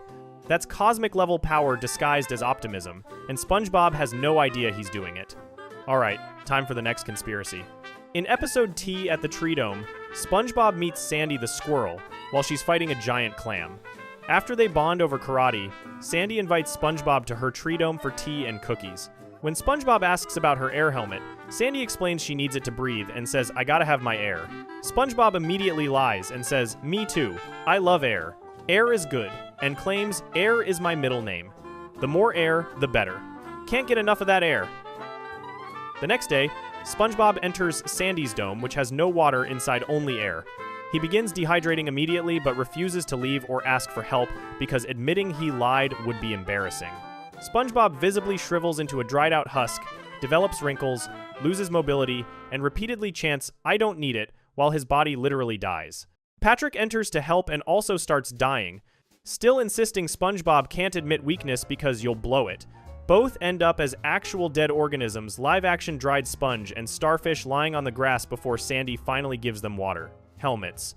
SpongeBob's inability to admit vulnerability, ask for help, or prioritize survival over social acceptance is a pathological condition that nearly kills him. His toxic positivity isn't wholesome optimism, it's a life-threatening personality disorder where maintaining false personas matters more than staying alive. The lying starts immediately when Sandy mentions her air helmet. SpongeBob asks to try it on, and Sandy refuses. "Heck no, I need it to breathe. I gotta have my air." This is Sandy clearly establishing that air is essential for her survival as a land mammal. SpongeBob, who is a sea sponge that lives underwater and has never encountered air before, immediately responds, "Me too. I love air despite having zero experience with it." Sandy seems skeptical. "No kidding?" Because she recognizes this makes no biological sense. SpongeBob doubles down. "Why? Air is my middle name. The more air, the better. Can't get enough of that air." He's constructed an entire fake identity around loving something he's never experienced because he thinks it will make Sandy like him more. When Sandy invites him over for tea, SpongeBob runs to Patrick and asks, "What's air?" Patrick thinks Sandy puts on airs, meaning she's fancy, so he teaches SpongeBob to hold his pinky up. SpongeBob has now committed to visiting an environment that could kill him based on a complete misunderstanding and a lie he told to impress someone he just met. The dehydration begins the instant SpongeBob enters the dome. Sandy rings the doorbell, an alarm sounds, and all the water drains out through the floor. SpongeBob watches the water disappear, his flowers sag, and his own body starts sagging. His whistling becomes stifled, his lips blow strangely, and his arm rolls up into a ball. He panics and bangs on the door, screaming, "Sandy! Sandy! Open up!" But when Sandy opens it, SpongeBob immediately collapses and says, "Sandy, something's gone terribly wrong. There's no water in here." Sandy smiles and explains, "Course there's no water, nuttin' but air." She asks, "That ain't a problem, is it?" And SpongeBob, despite literally dying seconds ago, laughs defiantly and says, "Problem? That's how I like my air. With no water." He takes a deep breath, Sandy walks away, and SpongeBob immediately coughs violently with black circles around his eyes. He's already showing symptoms of severe dehydration but refuses to leave because admitting he lied would be socially unacceptable. Sandy gives SpongeBob a tour of the tree dome while he continues dying. She explains, "This air is the driest, purest, most airiest air in the whole sea," while SpongeBob gasps weakly after each adjective. She shows him her birdbath and oak tree. SpongeBob becomes fixated on the water in the birdbath, his survival instinct, recognizing he needs it, and tries to sneak away. Sandy continues talking. SpongeBob finally escapes and wallows in the birdbath, absorbing all the water, but the bird punches him off. SpongeBob gets back to his spot before Sandy notices anything. She mentions her treadmill and says, "Let's have that tea now." SpongeBob is now gasping with black circles around his eyes again. Patrick appears outside the dome, pointing at his pinky, reminding SpongeBob to maintain the fancy persona. SpongeBob weakly holds up his pinky despite being on the verge of death. At the picnic table, SpongeBob has developed wrinkles around his eyes and his mouth is puckered up like a raisin. He's transforming into a desiccated corpse in real time. The flowers incident reveals how far gone SpongeBob is. He brought Sandy flowers, but his fingers have locked in place from dehydration and he physically cannot let go. Sandy has to strain with effort to pry them from his hand, and part of his pinky falls off in the process. A piece of SpongeBob's body just broke off and he closes his bony, crusty hand like it's normal. Sandy asks, "You okay?" And SpongeBob, in a hoarse voice, says, "Yes, I'm okay." He's missing a finger. His voice has changed, his skin is crusty. When Sandy asks if she can get him anything, SpongeBob says, "Water would be nice," which is the closest he comes to honesty, but Sandy thinks he means water for the flowers and leaves. SpongeBob tries to escape through the door but stops himself, remembering Sandy saying, "I like you, SpongeBob." We could be tighter than bark on a tree, and Patrick's advice, when in doubt, pinky out. He holds up his pinky, gets a burst of confidence, and says, "I don't need water. Water's for quitters. I don't need it." This is the mantra. He's convincing himself that needing water, a biological necessity for his survival as a sea sponge, is weakness. The breaking point comes when Sandy brings out a vase of ice-cold water for the flowers. SpongeBob is now completely shriveled, watching a drop of water slide down the glass while Sandy talks about how fascinating sea critters must be. She leaves to get cookies, and SpongeBob starts thinking, I don't need it, I don't need it, I definitely don't need it. The camera cuts between close-ups of his shriveled face and the vase of water. He keeps repeating, I don't need it, getting quieter and more desperate until finally he screams, I need it, and shoots into the air, bounces off the ceiling, and grabs the vase. Patrick bursts through the door yelling, No, SpongeBob, Pinky, Pinky! But SpongeBob holds up his pinky and guzzles the entire vase, screaming, I'm a quitter. He's so psychologically damaged by this experience that drinking water to survive makes him feel like a failure.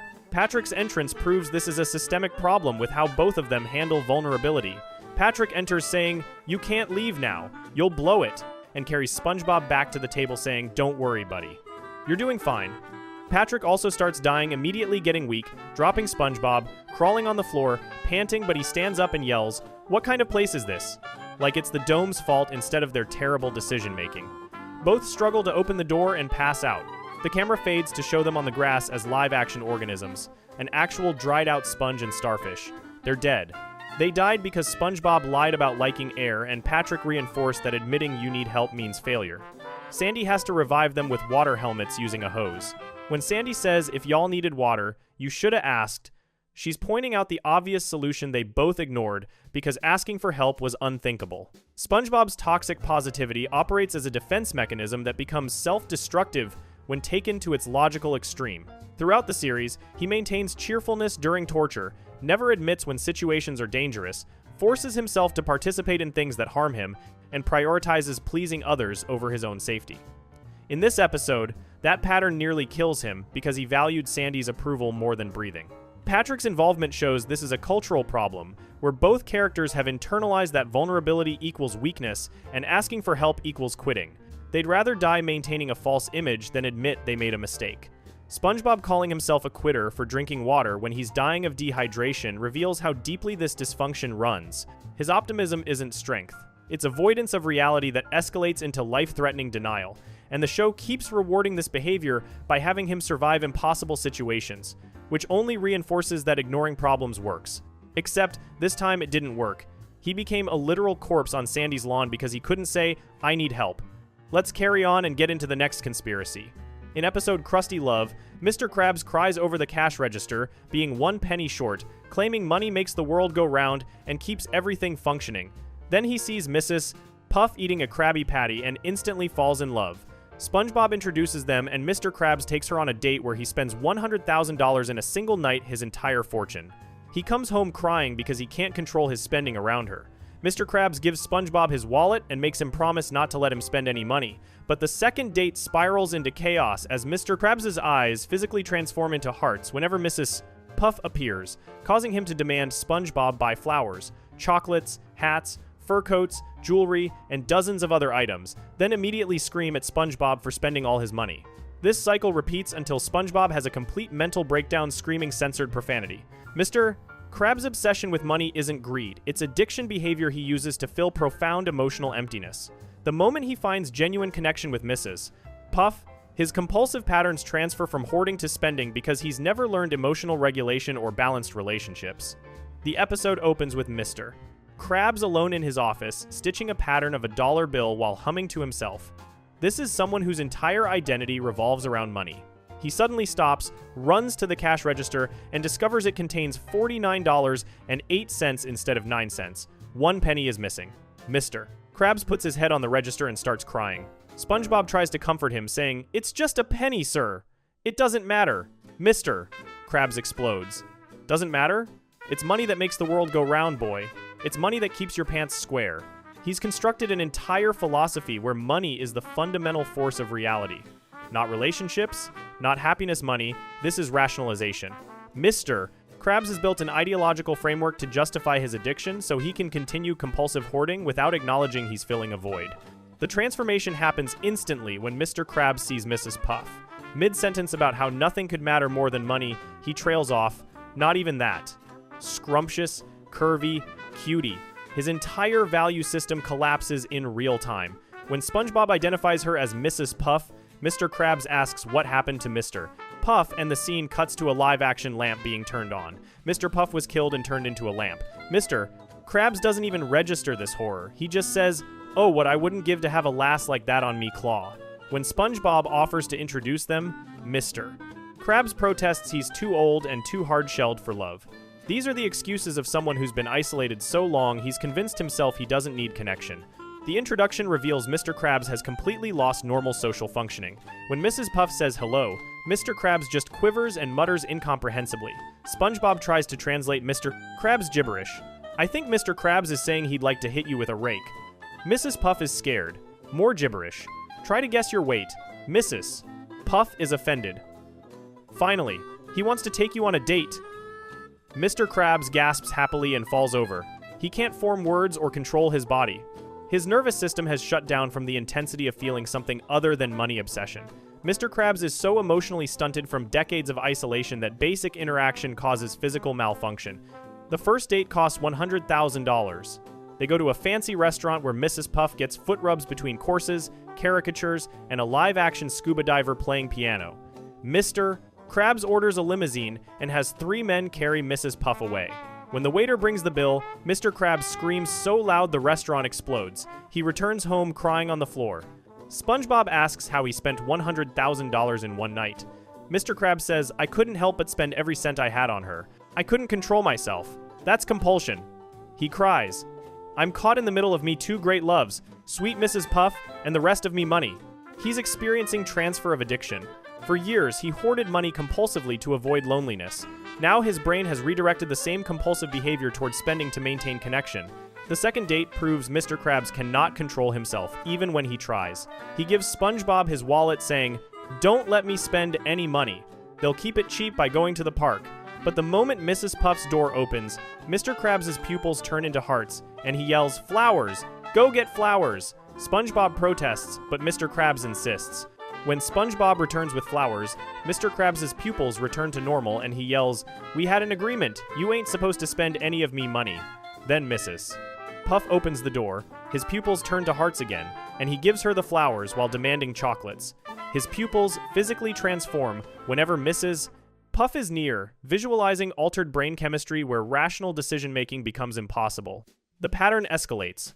Mr. Krabs demands a sun hat, then yells at SpongeBob for buying it when Mrs. Puff says she has one. He makes a sailor's promise to stop. The French narrator announces a few moments later, and Mr. Krabs immediately breaks it. The transcript shows a montage. Mrs. Puff needs a new fur coat. SpongeBob buys it. You're spending all me money. Then, she needs new shoes. He gets them. You're breaking me, boy. Then jewelry, umbrella, bicycle, surfboard, grandfather clock, anchor barbell, television. SpongeBob runs back and forth carrying items, while Mr. Krabs screams, SpongeBob, repeatedly until SpongeBob collapses from exhaustion. SpongeBob finally snaps. He predicts the entire cycle. You want me to buy Mrs. Puff something she doesn't need. Then you'll say, you're spending all me money. Then I'll say, but Mr. Krabs, I'm only doing what you said. Then you'll say, we're not talking about this or this, we're talking about this. Mr. Krabs protests, this time's different. But Mrs. Puff is surrounded by mountains of expensive items asking, are we going to the park soon?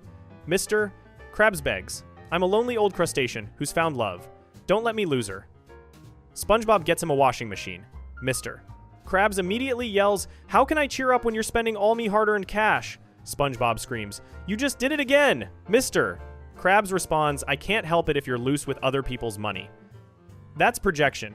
Every purchase was Mr. Krabs' demand, but he's externalizing blame to avoid acknowledging compulsion.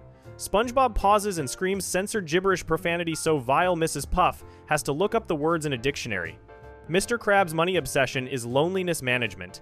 He lives alone, works constantly, has no friends, counts money for fun, stitches dollar bill patterns, cries over pennies.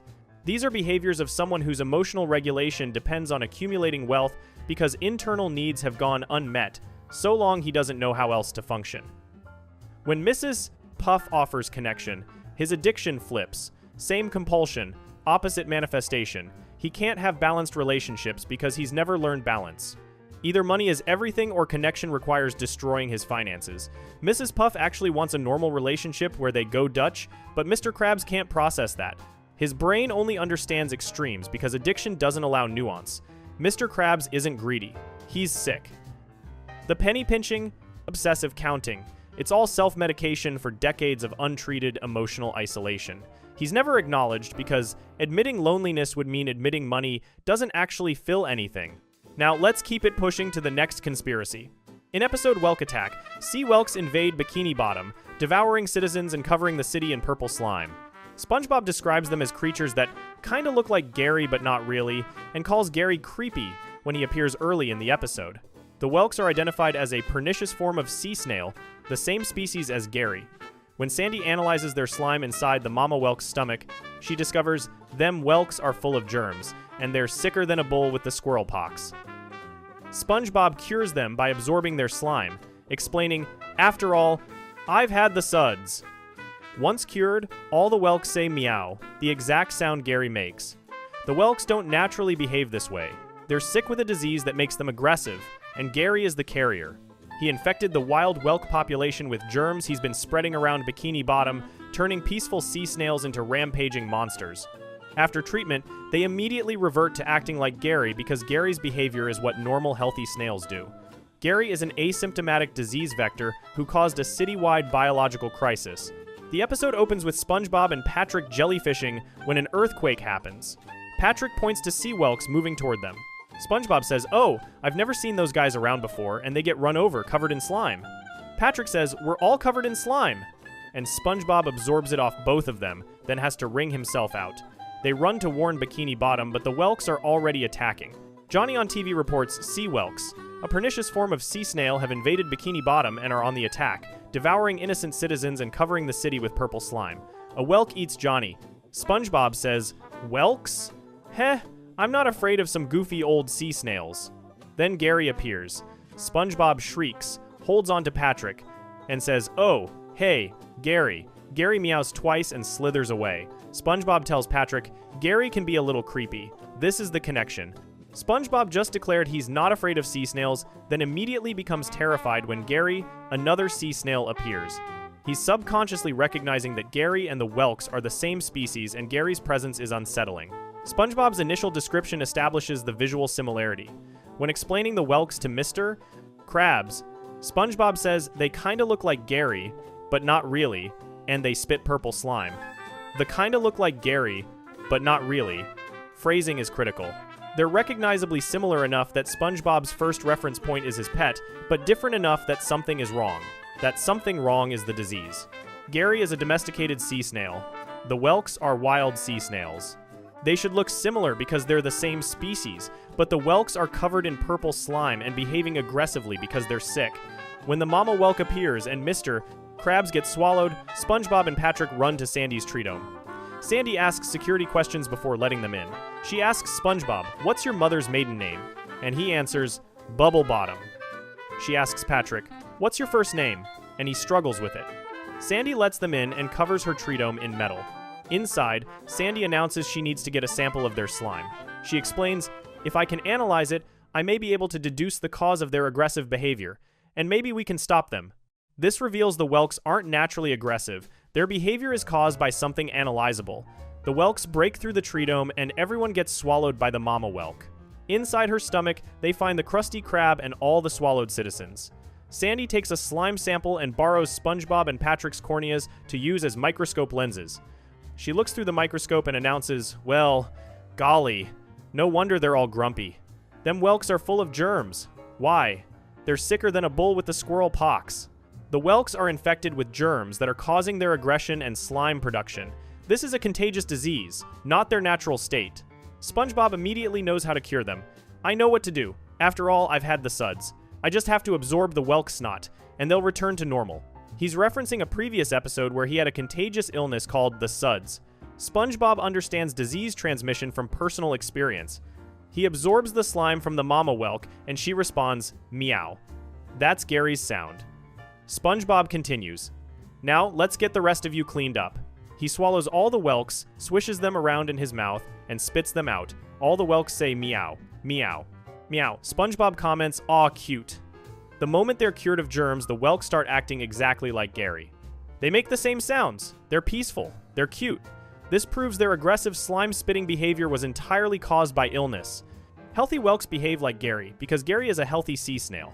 Squidward picks up one of the cured whelks and says, "So, these things went crazy just because they had the sniffles?" He's identifying it as a minor illness, the sniffles, that caused catastrophic behavioral changes. The whelk sneezes on Squidward and everyone laughs.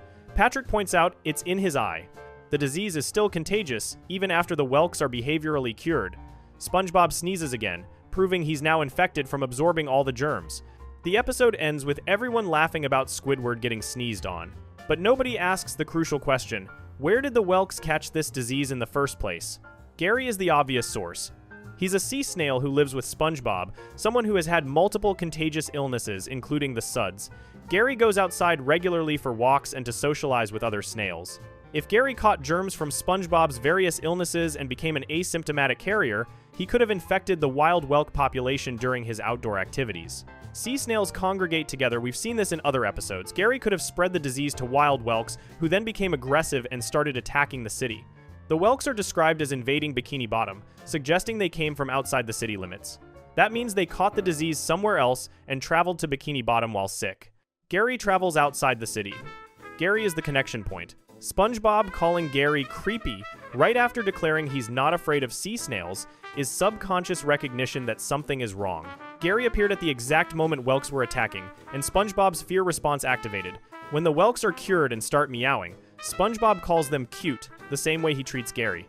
The healthy whelks and Gary are identical in behavior because they're the same species at baseline. The only difference was the disease. Gary has been living with SpongeBob for years, exposed to every illness SpongeBob catches, and SpongeBob catches illnesses constantly throughout the series. Gary became a carrier for whatever made the whelks sick, spread it to the wild population, and caused a biological crisis that nearly destroyed Bikini Bottom. After this episode, the whelks never appear again because SpongeBob cured them all, but Gary is still living with SpongeBob, still going outside, still carrying germs, waiting for the next outbreak. Let's roll right into the next conspiracy. In episode Bubble Buddy, SpongeBob wakes up on Leif Erikson Day, wanting to celebrate with friends, but Patrick is getting giant paper, Sandy went south for winter, and Squidward refuses. SpongeBob decides I'll make a friend and blows a bubble shaped like a person, naming him Bubble Buddy. SpongeBob spends the entire day treating Bubble Buddy as real, taking him to the Krusty Krab where he orders one of everything, going to Goo Lagoon where Bubble Buddy buries Scooter who drowns when the tide comes in, spending 2 hours waiting while Bubble Buddy uses the bathroom, and washing Pearl's dirty flipper with Bubble Buddy's bubble hands. An angry mob forms to pop Bubble Buddy with needles. SpongeBob begs them not to, crying, "He's not just a bubble, he's a Bubble Buddy. He's my friend and I love him." The mob charges anyway. Squidward raises his needle to pop Bubble Buddy, but suddenly Bubble Buddy grabs Squidward's hand and speaks. "Whoa, hey, don't I get a say in this?" He gets into a bubble taxi and leaves. SpongeBob acts like this is normal. Bubble Buddy was an inanimate object for the entire episode until the moment he was about to be destroyed, then he suddenly became sentient and escaped. SpongeBob didn't create life through bubble blowing. He trapped someone's consciousness inside the bubble through intense emotional projection, and that consciousness finally manifested when survival required it. The episode establishes Bubble Buddy as completely inanimate from the start. SpongeBob blows a human-shaped bubble and declares Bubble Buddy. He immediately starts playing with him on a seesaw, but the bubble just floats there doing nothing. SpongeBob provides all agency. When they go to the Krusty Krab, Bubble Buddy floats at the door and SpongeBob says, "Don't be shy, come on," and physically squeezes the bubble through. Squidward asks, "This bubble is your friend?" confirming it's just a bubble. When Squidward asks what Bubble Buddy wants to order, SpongeBob says, "Wait, Bubble Buddy, let me decide for you," and orders one of everything. SpongeBob is projecting personality onto an object. When the food arrives, SpongeBob examines the cheese and gasps, "Bubble Buddy's lactose intolerant. He can't eat cheese." Squidward has to remake everything with increasingly specific demands. No crust, ketchup under the patty, pickles on the left side.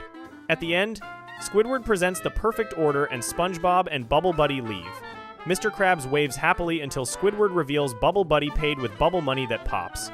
This establishes pattern. SpongeBob talks to Bubble Buddy constantly, assigns him preferences and personality, but Bubble Buddy never actually does anything. At Goo Lagoon, Scooter runs up asking, "Dudes, bury me."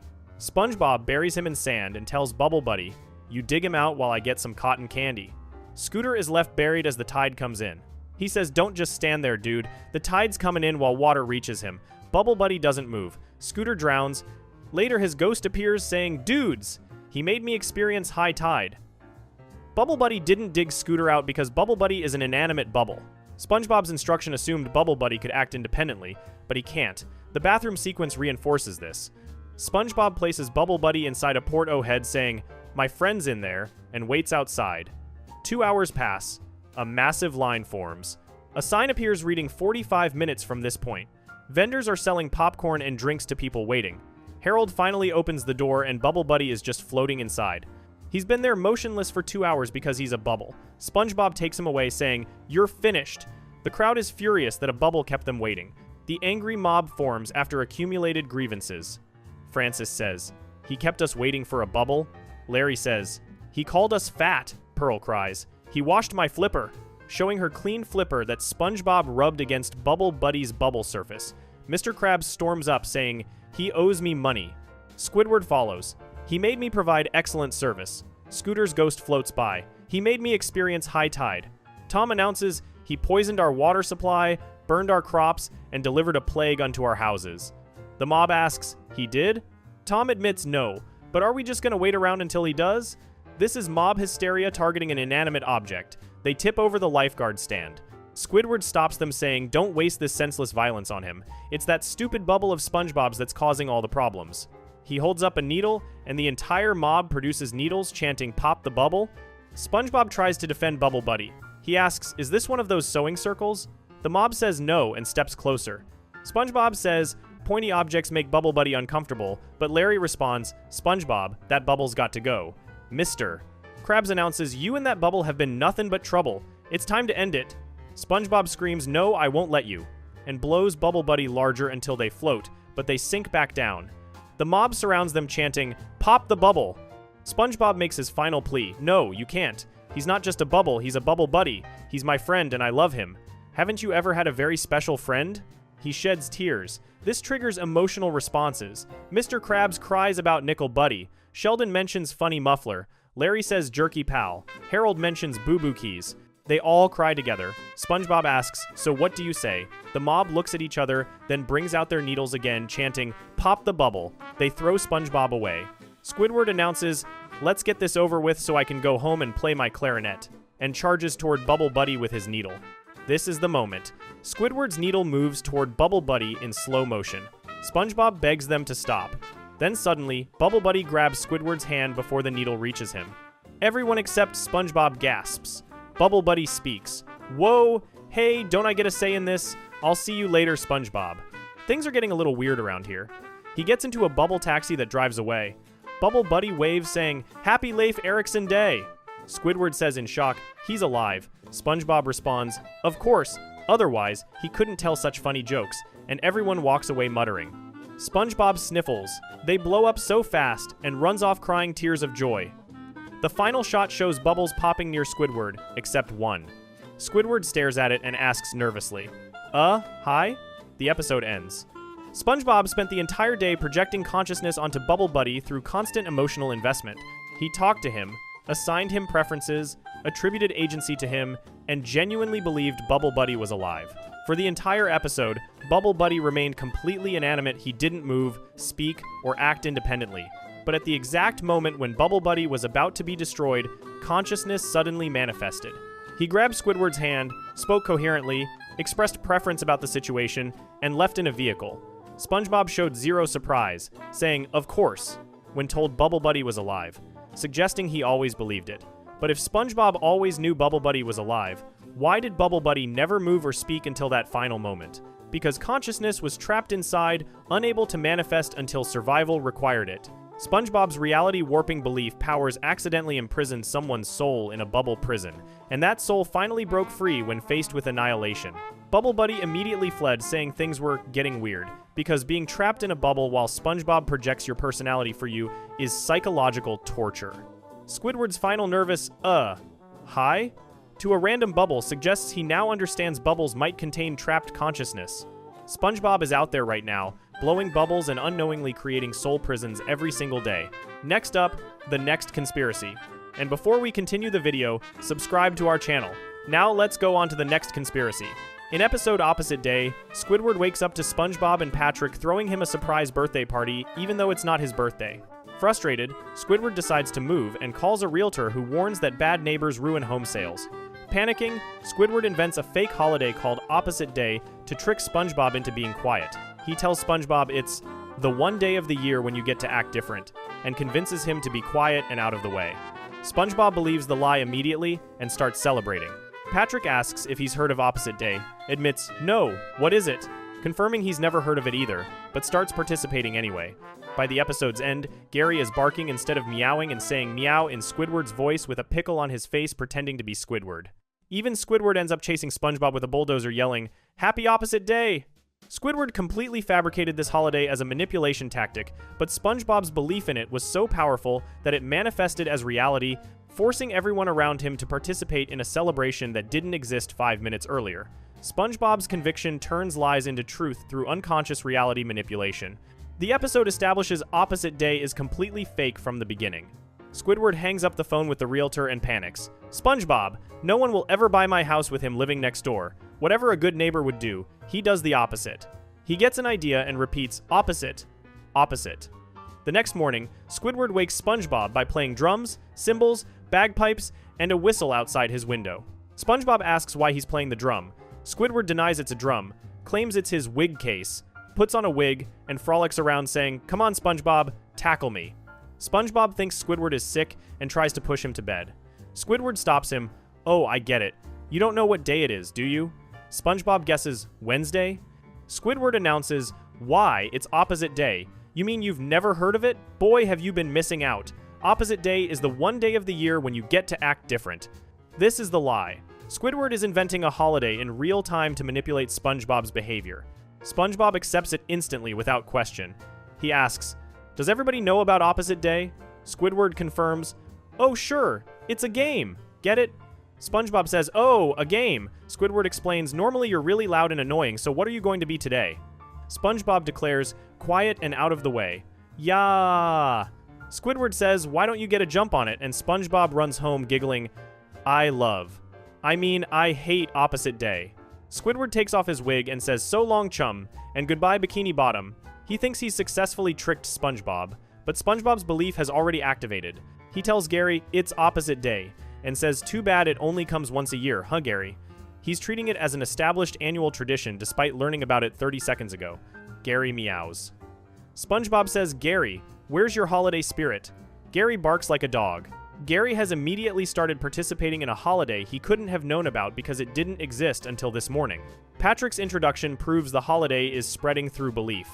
The doorbell rings and Patrick announces, "It's Patrick."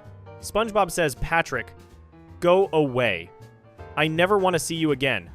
Patrick starts crying. SpongeBob opens the door saying, "That's right, you're my worst enemy." Patrick falls to the ground, bawling. SpongeBob explains, "Patrick, you're not my friend. It's just Opposite Day." Patrick responds, "Opposite Day? Hey, I've heard of that." SpongeBob asks, "You have?" Patrick admits, "No. What is it?" Patrick has never heard of Opposite Day. Nobody has heard of Opposite Day because Squidward invented it this morning, but Patrick immediately starts participating anyway. SpongeBob explains the rules and Patrick says, "Oh, let me try." He holds his breath until he turns purple. SpongeBob has to stop him. They spend the rest of the day doing opposite activities. SpongeBob eats from Gary's bowl and meows. Patrick sits on newspapers and meows. They blow themselves into bubbles. They speak in reverse. None of this makes logical sense as opposite behavior, but they're creating rituals for a holiday that doesn't exist. The reality warping becomes undeniable when SpongeBob and Patrick destroy SpongeBob's pineapple. Squidward looks outside and sees them reducing the house to a skeleton. SpongeBob says, "Hello, Squidward." "Oops, I mean goodbye." Squidward, "Aw, isn't Opposite Day terrible?" Squidward screams, "I'll tell you what's terrible, living next to you. You're the worst neighbor in history." SpongeBob responds, "Wow, that's the nicest thing Squidward has ever said to me." Squidward panics and uses a bulldozer to rebuild the pineapple. SpongeBob watches this and has a complete mental breakdown trying to understand the logic. "I made my house a mess," which was making it clean, which made Squidward clean my yard. But that really means he's messing it up. But the opposite of clean is filth, which means filth is clean. That means Squidward is really making my yard a wreck, but I normally wreck my own yard, which means Squidward is being the opposite of Squidward, which means he's SpongeBob. He concludes, "I must be the opposite of SpongeBob by being Squidward." He stretches his nose and puts his belt around his head to impersonate Squidward. Patrick wants to be opposite too, so SpongeBob puts coral under his eyes. They both start chanting, "I'm Squidward," and dance into Squidward's house. When the realtor arrives, SpongeBob answers the door, pretending to be Squidward, and ruins the sale by listing all the house's flaws. Patrick bursts through a painting, also claiming to be Squidward. The realtor asks, "You're both Squidward?" SpongeBob says, "I'm Squidward, he's Squidward, we're both Squidward." Squidward bursts in and yells, "Stop! Get away from her!" He apologizes and says, "I am so sorry, ma'am. I hope these two barnacle heads haven't harmed you." The realtor asks, "Who are you?" Squidward says, "Why, I'm Squidward." The realtor's face turns angry. She yells, "What kind of fool do you take me for? He's Squidward, he's Squidward, you're Squidward, I'm Squidward. Are there any other Squidwards I should know about?" Then Gary appears with a pickle on his face and says, "Meow," in Squidward's voice. Gary is participating. Gary is pretending to be Squidward.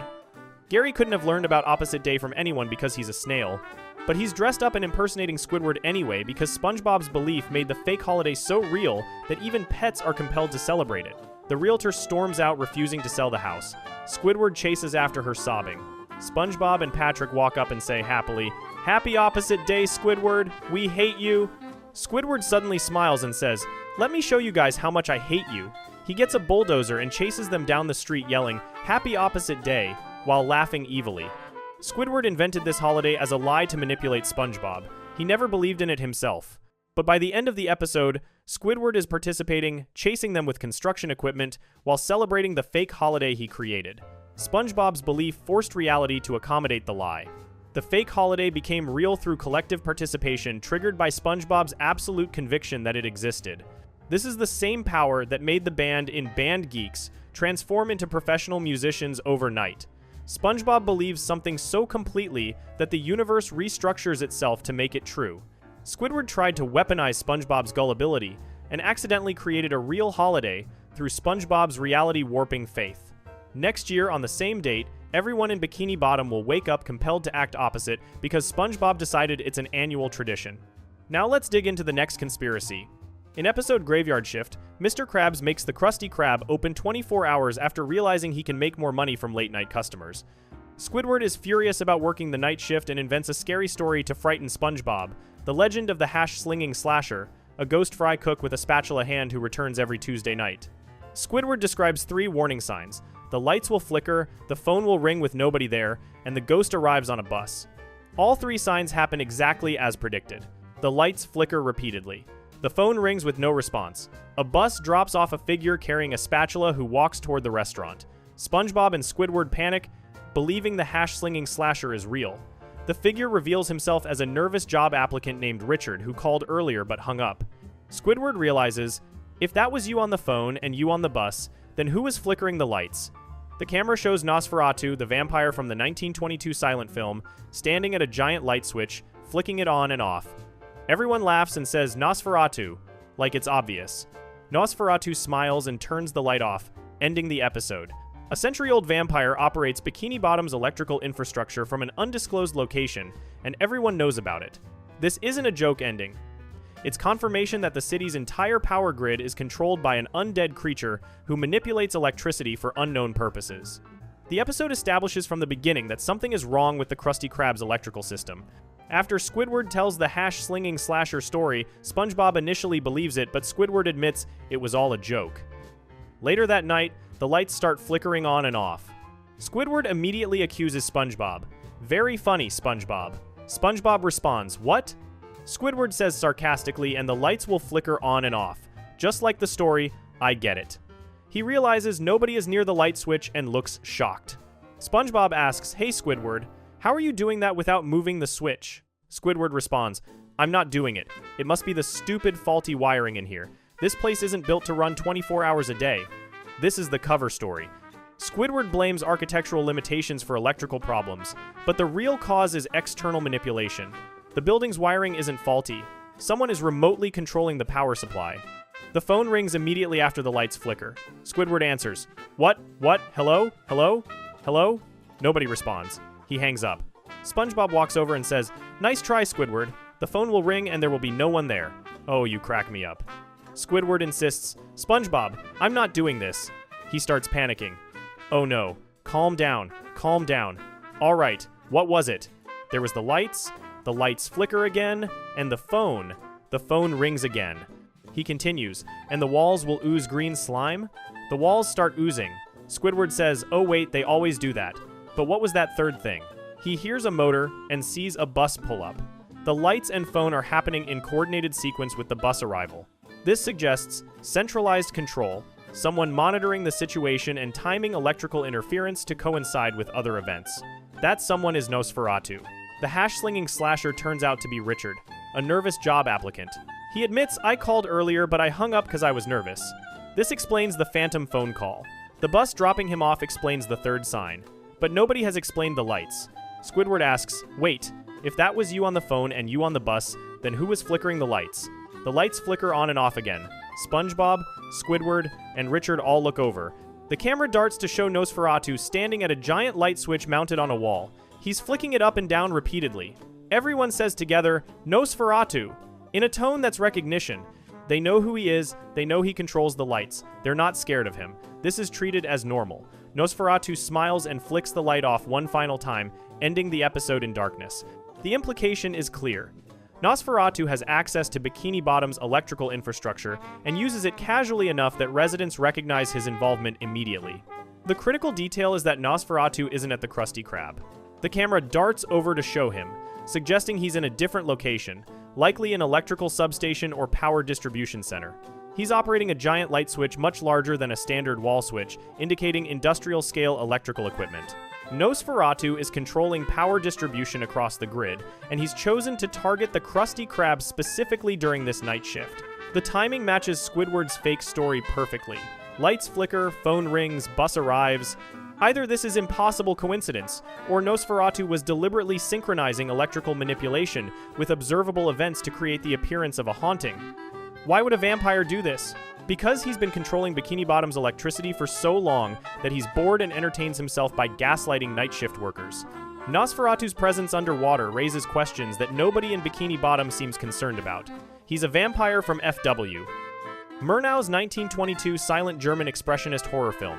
He's supposed to be dead, or at least confined to Transylvania. Instead, he's operating Bikini Bottom's power grid from an undisclosed facility. The fact that SpongeBob, Squidward, and Richard all immediately recognize him by name suggests Nosferatu is a known public figure in the underwater city. They just say his name like, oh, it's Todd from accounting again. This means Bikini Bottom residents are aware that their electrical infrastructure is managed by an undead cryptid, and they've accepted this as normal municipal operation. Throughout the series, Bikini Bottom experiences frequent power outages, electrical surges, and lighting inconsistencies. Lights flicker during dramatic moments. Electronics malfunction randomly. The Krusty Krab's electrical system has been described as faulty multiple times. These aren't infrastructure problems, they're Nosferatu's ongoing manipulation. He controls when lights turn on and off across the entire city. He can target specific buildings or cause citywide blackouts. His motivations remain unclear. Vampires traditionally avoid light and feed on blood, but Nosferatu appears to have abandoned these limitations in favor of electrical management. Perhaps he's drawn to electricity as an alternative power source. Perhaps controlling the grid gives him authority over Bikini Bottom's daily rhythms, making him effectively the city's most powerful unelected official. Perhaps he just enjoys screwing with people during night shifts because eternity is boring and messing with Squidward beats sitting in a coffin. The most disturbing aspect is the casualness of the reveal. When Nosferatu appears, nobody screams, runs away, or demands explanations. They don't call authorities or question why a vampire has access to critical infrastructure. They laugh, say his name, and accept the lights turning off. This suggests long-term conditioning. Bikini Bottom residents have known about Nosferatu's role for so long that they've normalized vampiric electrical control. Children grow up learning that the creepy silent film monster from 1922 operates their power grid, and nobody thinks this is worth addressing. Squidward blamed faulty wiring, instead of immediately suspecting Nosferatu, suggesting people actively avoid acknowledging his involvement unless directly confronted with evidence. The city has collectively agreed to pretend their electrical system is normal, while privately understanding that a vampire decides when lights work. Nosferatu smiled at the end because he knows they can't do anything about it. He controls the infrastructure. He can turn off their lights anytime. And every single night shift worker in Bikini Bottom has learned the same lesson Squidward just did. If the lights flicker and you can't explain why, it's probably Nosferatu, and there's nothing you can do except laugh nervously and hope he gets bored with you. Let's move straight into the next conspiracy. In episode Club SpongeBob, SpongeBob and Patrick accidentally fling their treehouse into the kelp forest with Squidward trapped inside.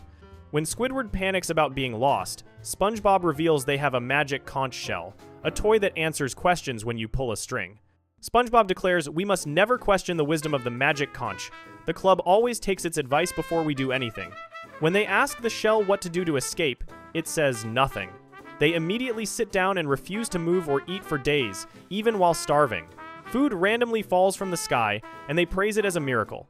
Squidward tries to eat, but SpongeBob stops him, saying the shell must grant permission first.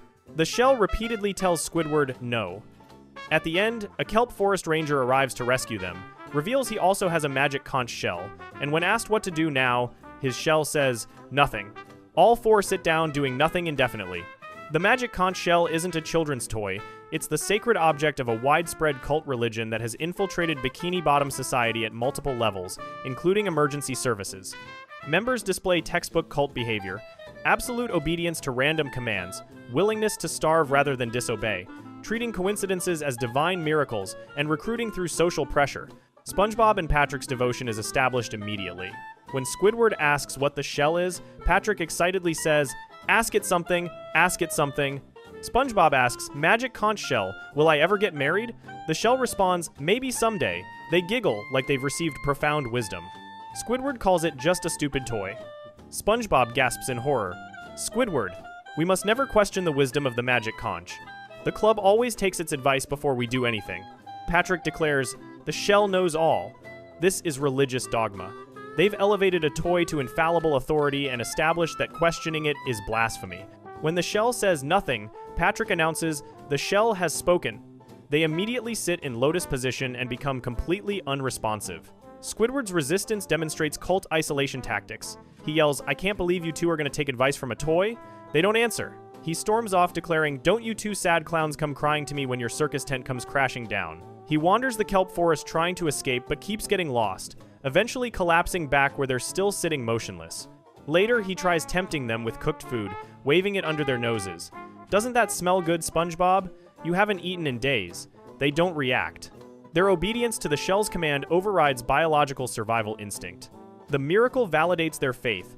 While Squidward mocks them, he says, "As if the answers to all your problems will fall right out of the sky." The instant he says this, an airplane falls from the sky and drops picnic supplies exactly where they're sitting. SpongeBob and Patrick emerge from their trance screaming, "Praise the magic conch." A random mechanical failure created the illusion of divine intervention, which they interpret as proof the shell provides for those who obey. Squidward attempts to join the feast, but discovers membership has conditions. He approaches nervously, and SpongeBob says, "Once a member, always a member." Squidward celebrates and runs to the food. SpongeBob stops him. "Why don't you ask the magic conch?" Squidward sarcastically says. Right after, I consult the magic toenail. SpongeBob and Patrick immediately pull the food away. SpongeBob gasps, "Squidward, are you questioning the authority of the magic conch? The conch is the one who gave us this banquet. This copyrighted conch is the cornerstone of our organization," Patrick whispers. "Maybe he's not a brother. The language is explicit. Cornerstone of our organization. Brother as membership verification. This is structured religious hierarchy."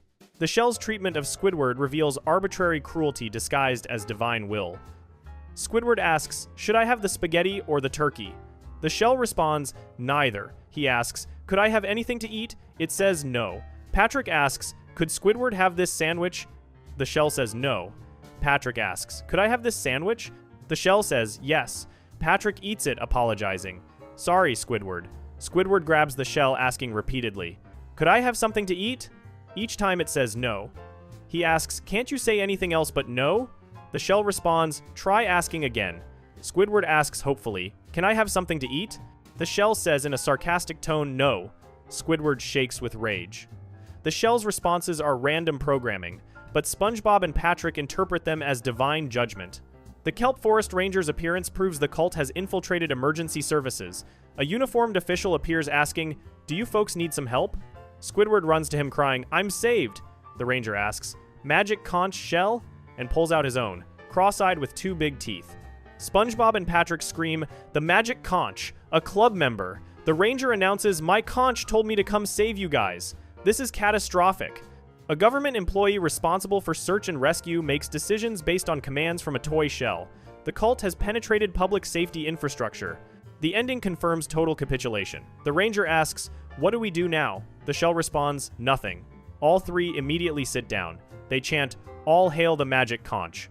Squidward, completely broken, moves between them and sits down saying, "All hail the magic conch." The episode ends with all four sitting indefinitely, while presumably more people wait for the ranger who will never come because his shell told him to sit down. Squidward started mocking the shell as a stupid toy. He ended as a convert, broken by starvation into accepting that a random number generator controls his fate. The Magic Conch Shell Cult is an organized movement with adherents across different social roles, teaching absolute passivity where members sit starving while waiting for divine intervention that may never come. Now we're heading into the next conspiracy. In episode Have You Seen This Snail? SpongeBob gets a Mermaid Man and Barnacle Boy paddleball set with a challenge to hit the ball 29,998,559,671,003, 149 times in a row. He becomes so obsessed that he ignores Gary's desperate attempts to get food for over a week. Gary's bowl has spiders crawling in it. Patrick confirms SpongeBob has been doing this about a week, maybe 10 days. SpongeBob finally notices and reads Gary's goodbye note, saying he's finding an owner who actually remembers to fill up my food bowl. Gary nearly gets killed by Grandma, an elderly woman with a closet full of dead snail shells from previous pets she overfed to death. Gary barely escapes and returns to SpongeBob, who promises things will be different. SpongeBob's inability to regulate his attention when fixated on tasks creates life-threatening neglect for anyone dependent on him. Gary almost starved, then almost got murdered by kindness, because SpongeBob's brain cannot prioritize survival needs over arbitrary challenges. This pattern repeats throughout the series where SpongeBob's hyper-focus on work, games, or goals causes catastrophic harm to others, and his promises to change never last because his obsessive tendencies are pathological. The episode establishes SpongeBob's dangerous fixation from the start. He opens his package excitedly and reads the challenge number, nearly 30 trillion hits in a row. He immediately accepts, saying, "Dirty Bubble, wherever you float, I hereby accept your challenge." He starts hitting the ball, but it keeps hitting him in the face. He says, "Darn it," each time and continues. Gary goes to his food bowl, which is empty. Gary checks the clock. It's snack time. He meows to get SpongeBob's attention. SpongeBob stops briefly and says, "What was that?" but immediately goes back to the paddle ball. Gary meows louder. SpongeBob looks at him annoyed. "Oh, Gary, that distracting sound came from you. I'm sorry I can't play with you right now. Mermaid Man needs me." Gary interrupts again. The ball hits SpongeBob and he snaps angrily. "Gary, please. I'm trying to defeat the dirty bubble." Gary attaches himself to the paddle ball. SpongeBob glares and rants. "So, let's get this straight, Gary. You don't want me to defeat the dirty bubble." Well, I, for one, recognize the importance of this undertaking. But whether or not you do remains to be seen. Now, if you don't mind, I would like to get back to it. Gary jumps on SpongeBob's face. SpongeBob tears him off and yells furiously, "Gary, I hate it when you do that. Now get, and leave your master to his important affairs." Gary looks at the empty bowl with spiders, packs his things, and leaves. SpongeBob doesn't notice. Patrick discovers SpongeBob days later. He knocks on the door and notices the bag of snail food still outside, covered in dust. He walks in calling, "SpongeBob, you around?" He hears muffled "darn it" repeatedly. He finds SpongeBob lying on the ground with bloodshot eyes still hitting the paddle ball, saying "darn it" over and over. Patrick asks, "SpongeBob, what happened?" SpongeBob just stares at the paddle with bloodshot eyes and says, "Darn it." Patrick has to shake him. Snap out of it. SpongeBob finally responds, "Patrick, I took the dirty bubble challenge." Patrick asks how long SpongeBob has been doing this. Patrick pours seahorse milk, which comes out solid and rotten. He tastes it and shudders. Yeah, it's about a week, maybe 10 days. SpongeBob is horrified. 10 days? He searches everywhere for Gary, screaming his name but can't find him. He discovers Gary's note taped to his mailbox. The note says, "Dear SpongeBob, these last few years have been some of the best of my life, but I must move on. Don't bother to come looking for me. By now, I have probably found a new owner who actually remembers to fill up my food bowl every now and again." SpongeBob starts crying. "Dear Neptune, what have I done?" Patrick says scornfully, "What do you mean you drove him away?" It's right there in black and white. This is the critical moment. SpongeBob endangered Gary's life through complete neglect caused by obsessive fixation on a meaningless toy challenge. Meanwhile, Gary's situation gets progressively worse. He wanders into another town starving. He finds nachos in an alley, but 3 aggressive snails chase him away hissing. An elderly woman named Grandma finds him and mistakes him for her missing pet, Miss Tuftsy. She takes him home and immediately starts overfeeding him. She gives him heart-shaped cookies, puts an electric blanket on extra cozy setting, promises deviled eggs, and plays jazz music. She feeds him constantly. Later, she feeds him more cookies and popcorn while watching TV. The next day, she makes him pancakes with syrup and fresh squeezed orange juice. She takes him shopping and buys all the scented pine cones. She promises meatloaf. Gary becomes visibly fatter. His belt snaps and fat breaks through his shell. Then Gary opens a closet door and discovers it's full of empty snail shells. These are Grandma's previous pets. The snails in a painting on the wall yell, "Run!" Gary realizes Grandma has been killing pets through overfeeding and he's next. He struggles to escape while Grandma chases him, throwing cookies, saying they were a labor of love. Gary hides behind trash cans. Grandma says, "I can hear your stomach growling." Gary pushes another snail out as a decoy and escapes. Gary went from nearly starving to death with SpongeBob to nearly being overfed to death by Grandma because SpongeBob's neglect forced Gary into a desperate situation where any option seemed better than staying. SpongeBob's attempts to find Gary show he understands the severity but not the pattern. He makes posters saying, "Gary, I am sorry, please come home. Love, SpongeBob." He and Patrick put flyers everywhere. SpongeBob appears on TV screens. He writes, "Gary, come home" in the sky with an airplane. He creates a giant billboard asking, "Have you seen me?" with Gary's picture.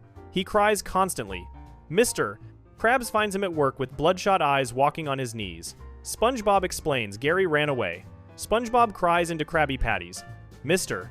Krabs tells him any problem you have can be solved with a little hard work.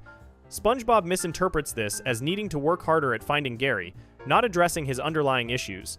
Patrick says bluntly, "You drove him away with your neglect and indifference." SpongeBob acknowledges this, but treats it as a one-time mistake rather than a pattern. Gary eventually returns after escaping Grandma. SpongeBob is standing by the billboard saying, "If only I could see you one more time so I could tell you how much I love you." Gary climbs on his head and meows. SpongeBob doesn't notice at first, then realizes, Gary. He picks him up, hugging him. "I promise, Gary, things are going to be different between you and I." "You'll see, pal." But this promise is hollow because SpongeBob's obsessive personality hasn't changed. Throughout the series, SpongeBob demonstrates the same pattern. He fixates on work at the Krusty Krab to the exclusion of everything else. He becomes obsessed with jellyfish collection, endangering himself and others. He hyperfocuses on pleasing authority figures while ignoring consequences. He pursues goals with tunnel vision that creates collateral damage. In Suds, he nearly dies from illness because he won't stop working. In Nature Pants, he abandons his entire life to live with jellyfish. In The Bully, he becomes so fixated on avoiding flats that he endangers himself repeatedly. SpongeBob's brain operates in extremes, total obsession, or complete neglect with no middle ground. Gary nearly died twice because SpongeBob cannot maintain consistent care when distracted by challenges. The episode ends with SpongeBob promising change, but his neurological wiring makes that promise impossible to keep long term. Gary survived this time. Next time, he might not be so lucky. Let's get going with the next conspiracy. In episode Friend or Foe, Plankton steals the Krabby Patty formula during Mr. Krabs' birthday, and Mr. Krabs explains they used to be best friends. He tells a story where they created a burger together, but Plankton wanted to rule the world, and they fought over the recipe. Plankton interrupts, claiming that's false, and tells his version where Mr. Krabs was obsessed with money and kicked him out. Karen, Plankton's computer wife, reveals both are lying and shows security footage of what actually happened. They accidentally poisoned Old Man Jenkins with their burger, fought over who was responsible, and the recipe tore in half during the argument. Mr. Krabs discovered the perfect formula by accident when shelf items fell into the ruined batch. Both Krabs and Plankton spent decades retelling their origin story as morality tales, where they were innocent victims betrayed by their greedy, power-hungry friend, when the truth is they were equally responsible for destroying their friendship through blame and ego. Neither can admit they poisoned someone and ruined everything themselves, so they've constructed elaborate false narratives that absolve them of guilt while demonizing the other. The episode establishes the framing immediately. After Plankton's failed birthday attack, SpongeBob cries, "Why does he hate us so?" Mr. Krabs sits down and says, "There was a time when Plankton and I were best friends." Everyone gasps. Mr. Krabs narrates their childhood together, born the same day, sharing birthdays, being bullied at school together. He explains they were poor and kids called him Rag Boy because his mother made clothes from trash. They discovered Stinky Burgers, the only burger place in town. Stinky was beloved by kids but told Crabs and Plankton, if you two yahoos keep coming around, you'll drive away all the normal customers. Stinky drove away in a limo with stacks of cash. Plankton and Crabs decided to make a better burger to gain respect and money. They created a recipe together at the dump and opened a restaurant when Stinky's got shut down. This part both agree on. The divergence comes next. Mr. Krabs' version paints Plankton as a villain. In his telling, customers complained the burgers were barely edible but kept eating because Stinky's closed. Plankton looked at the customers and said, "The very people who ridiculed me are now feasting on my recipe." Krabs corrected, "I thought it was our recipe."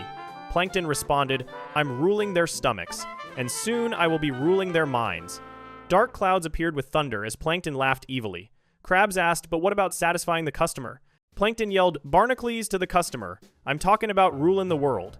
And with this secret recipe, nothing will stop me." They fought over the recipe, it tore in half, and Plankton ejected Krabs from the restaurant using a trapdoor. Mr. Krabs landed in trash saying, "You'll regret this one day." This version makes Plankton a power-mad megalomaniac who betrayed their friendship for world domination. Plankton immediately objects, saying, "Lies," and completely false. He tells his version where Mr. Krabs was the villain. In Plankton's telling, Mr. Krabs laughed evilly, saying, "First I'll rule their stomachs, and then their money." Dark clouds and thunder appeared. Plankton asked, "But what about satisfying the customers?" Krabs yelled, "Barnacles to the customers. I'm talking about coins, cash, wallets, bank accounts, and with this secret recipe, nothing will stop me." They fought, the recipe tore, and Krabs put Plankton in a straw and spit him out into trash. Plankton yelled, "You'll regret this one day." This version makes Mr. Krabs a money-obsessed capitalist who betrayed their friendship for profit. Both stories are structurally identical, same dialogue reversed, same villain speech with weather effects, same trash landing, just with the villain role swapped. Karen interrupts, revealing both are liars. She explains, "In those days I was just starting out as a security system. Plankton and I met when he installed me. She had recorded everything in her databanks and shows the footage." The truth, they opened in the dump with their burger. Old Man Jenkins arrived, the man who'd helped Krabs' mother. Krabs said, "It would be an honor if you'd be the first to try our delicious burgers." Jenkins took a bite, smiled, then fell unconscious. A newspaper headline read, "Plab Patties KO Old Man J." Krabs said horrified, "I can't believe we poisoned that sweet old guy." Plankton replied, "Well, he is old." Krabs snapped, "That guy's like family to me." They started blaming each other. Plankton said, "It was your fault the patty was tainted." Krabs countered, "You're the one who put too much seaweed sauce." Plankton yelled, "You let it sit out too long."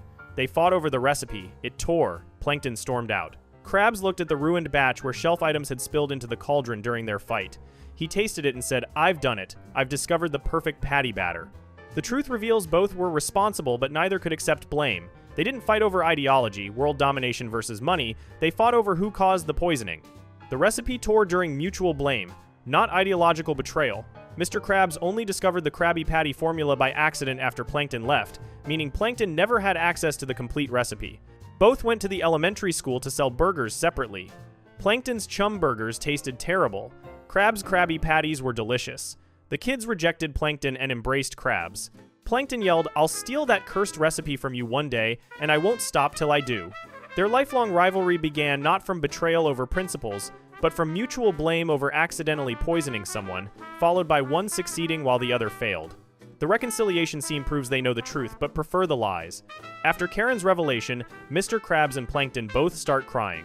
Krabs says, "You were my only true friend that didn't have a president printed on him." But money doesn't hug back. Plankton responds, "My life has been nothing but a long line of disappointments since we became enemies. All these years I've been trying to steal your formula. But I was really just trying to steal back our friendship." They hug crying. Then Plankton grabs the formula from Krabs' pocket and Karen wheels away with it. Plankton yells, "Back off, rag boy." The entire emotional reconciliation was manipulation.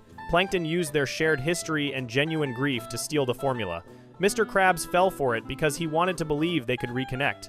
Both are incapable of honest interaction because they've spent decades lying to themselves and others about what happened.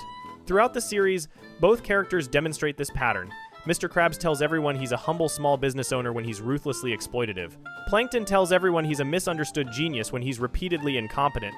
They've each constructed self-serving mythologies. Mr. Krabs became the victim of his evil former friend's megalomania, instead of the lucky guy whose accident created a successful recipe after he and his friend poisoned someone. Plankton became the Active Force 7D, victim of his evil former friend's greed, instead of the failure whose inferior competing product lost to his former friend's accidental discovery. Neither can admit they destroyed their friendship through petty blame over a shared mistake. They need to believe the other was always evil, because accepting mutual responsibility would mean acknowledging their rivalry is sustained by pride, not principle. The episode's title, Friend or Foe, asks which they truly are, and the answer is both. They were friends who became foes not through ideology, but through refusing to admit they were equally wrong. They're still friends who can't admit it because that would require honesty, and both have built their entire identities on lies about each other.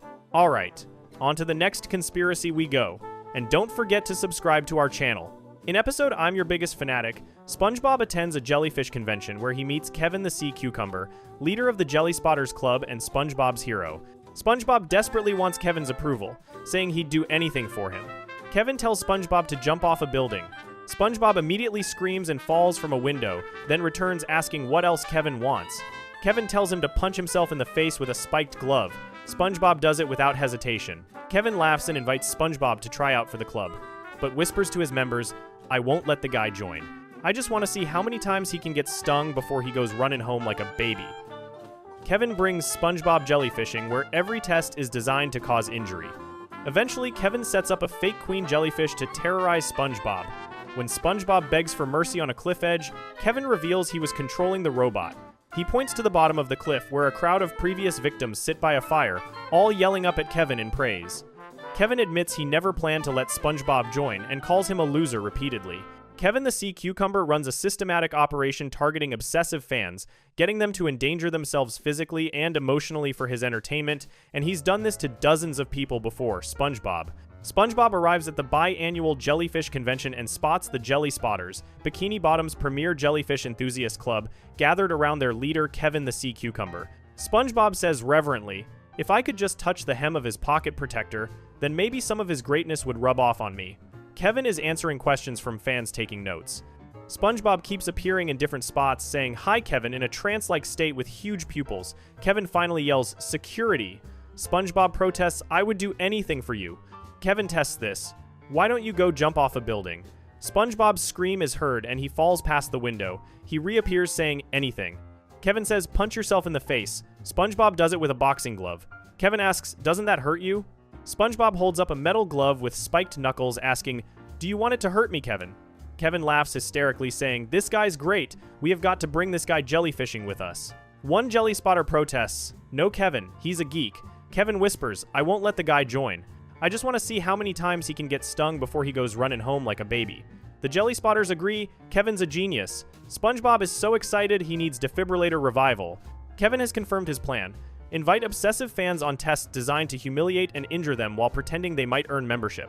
The jellyfishing trip begins with SpongeBob carrying Kevin and all the jelly spotters on his back through jellyfish fields.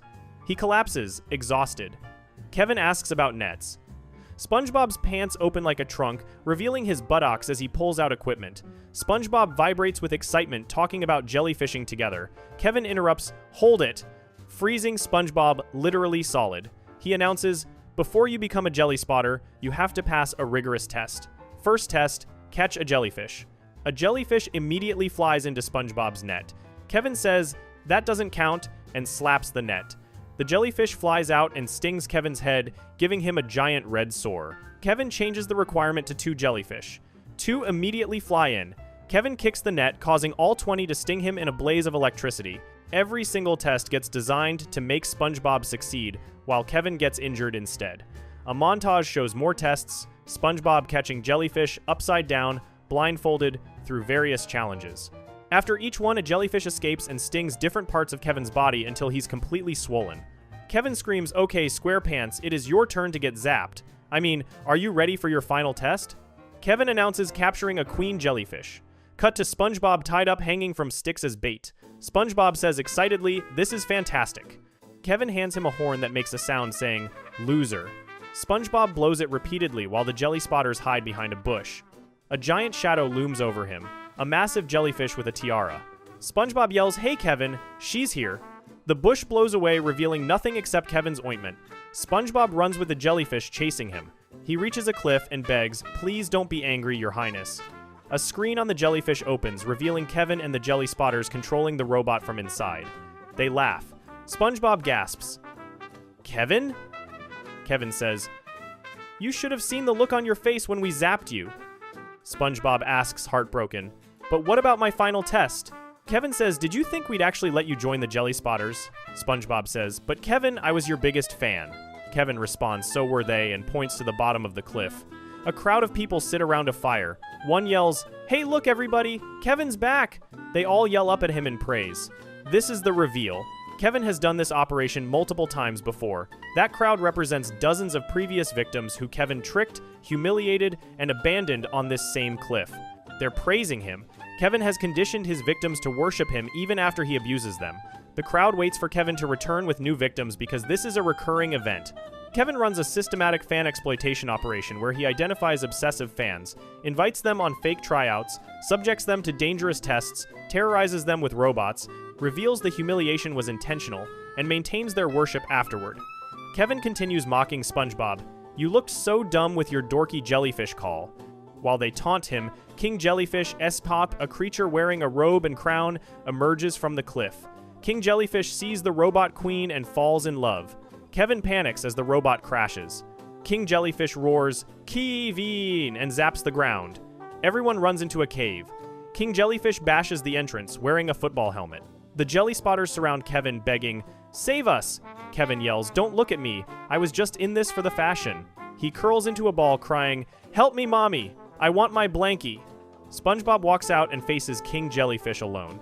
He blows a bubble shaped like a giant cherry pie. King Jellyfish leaves satisfied to eat the snack.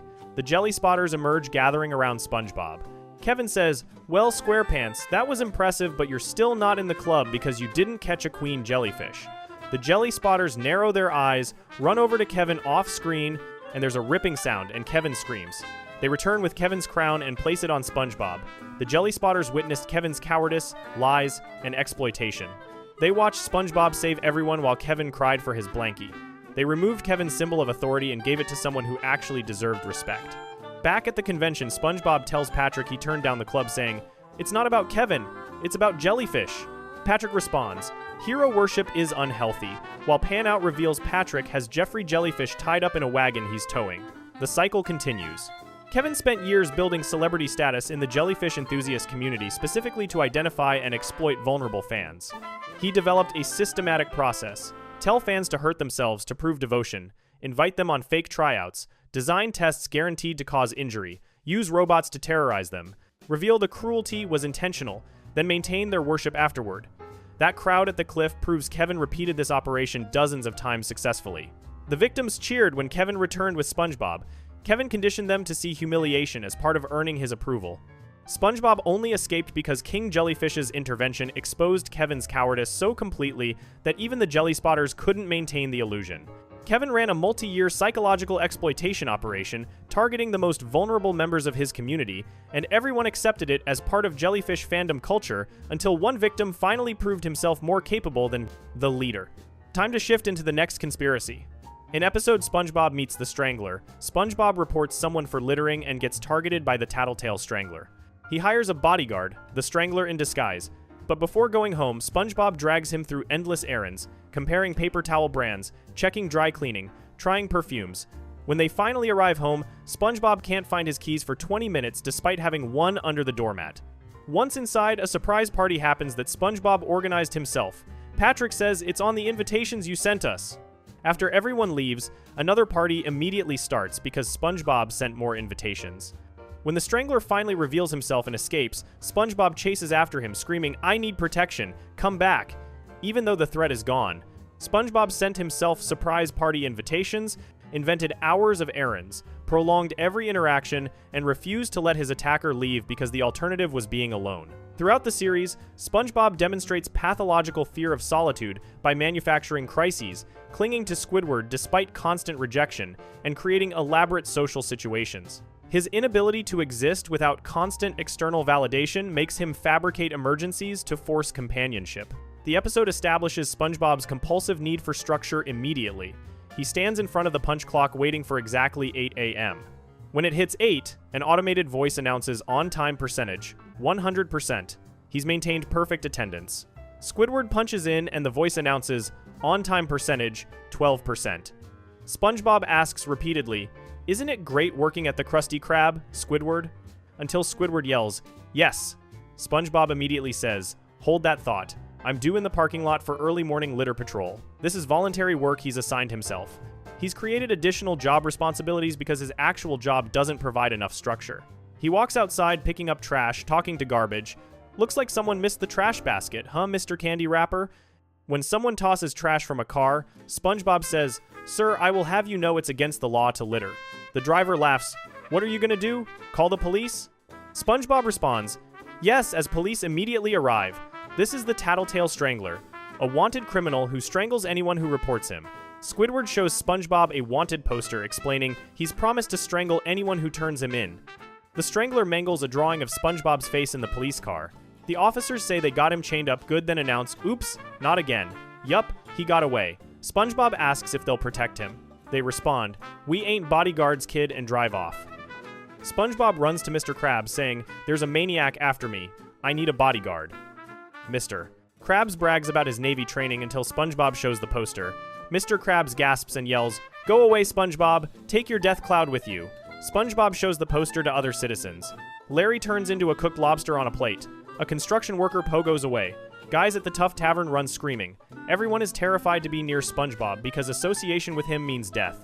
This should motivate SpongeBob to hide or leave town. Instead, he goes to the bus stop where the Strangler is waiting in disguise with a fake mustache. The Strangler offers to be SpongeBob's bodyguard and shows a drawn-over fake ID card. SpongeBob says, "Looks good to me. You're hired." A price tag hangs from the fake mustache reading 5 cents from the Phony Baloney Mustache Emporium. SpongeBob even points to a receipt on the ground for that exact store, but the Strangler pockets it. SpongeBob asks, "What do we do first?" The Strangler suggests going to a secluded location.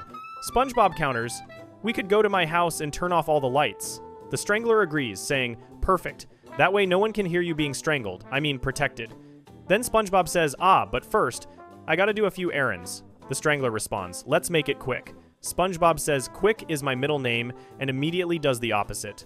This reveals the pattern. SpongeBob manufactures delays to extend social interaction.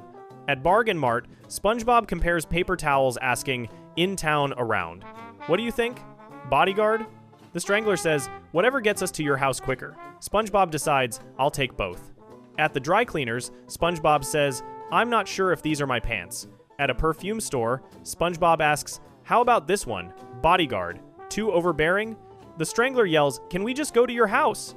These aren't necessary errands. SpongeBob is prolonging the interaction because going home means confronting the threat. Except he's never actually alone at home. He's engineered that too. They arrive at SpongeBob's house. SpongeBob searches for his keys.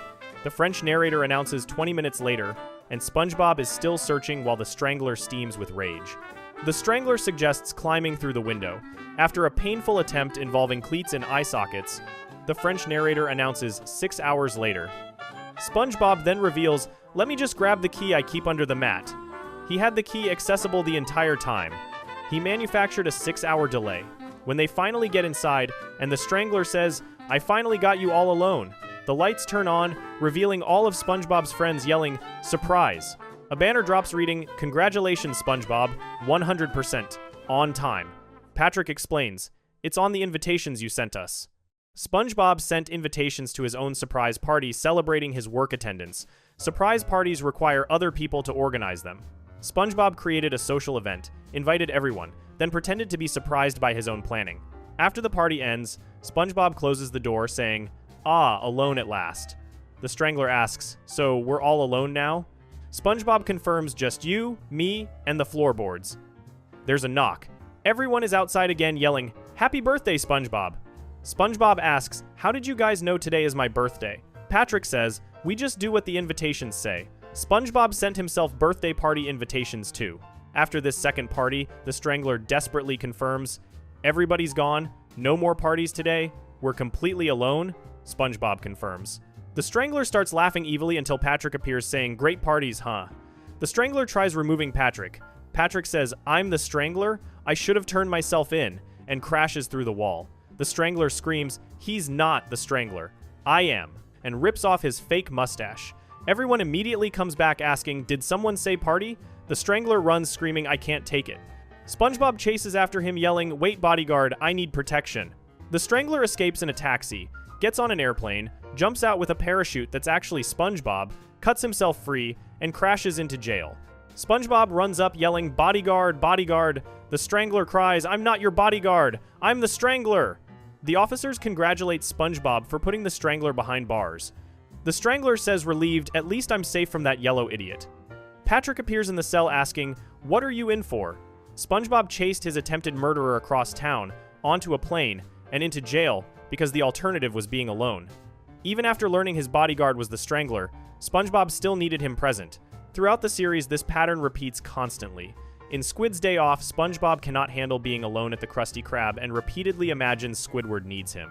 In Rock Bottom, SpongeBob has a complete breakdown being separated from Patrick.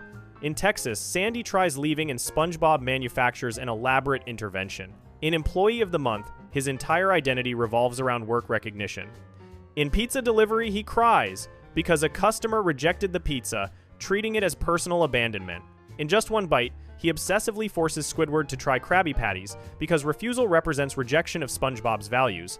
SpongeBob cannot exist without external validation, structured social interaction, and constant companionship. His 100% on-time percentage, voluntary litter patrol, self-organized surprise parties, and 6-hour key-searching delay are symptoms of someone who manufactures obligations in crises, because empty time means confronting the void of being alone with himself. He reported the Strangler for littering, creating a genuine threat to his life, then prolonged that threat's presence for an entire day through tactical incompetence, because a murderer trying to kill you is still better than nobody paying attention to you at all. Now, let's continue with the next conspiracy. In episode Frankendoodle, SpongeBob finds a magic pencil that brings drawings to life. He draws Doodlebob as the ultimate prank on Squidward. Doodlebob immediately becomes violent, attacks Squidward, steals the pencil, and runs away. SpongeBob chases him down, declaring, "I brought you into this world, and now I'm gonna take you out." Any last words? He erases Doodlebob, saying, "This is for your own good," and screams, "I am SpongeBob, destroyer of evil." When Doodlebob survives and redraws himself, SpongeBob fights him again and traps him permanently in 2 dimensions by pressing him into a notebook page. SpongeBob frames the imprisoned Doodlebob on his wall and tells Patrick, "See how happy he is?" Doodlebob is clearly trapped and helpless. SpongeBob creates life with the magic pencil, punishes it for acting independently, attempts to erase it completely when it rebels, and when that fails, imprisons it forever while gaslighting observers that the trapped creature is happy.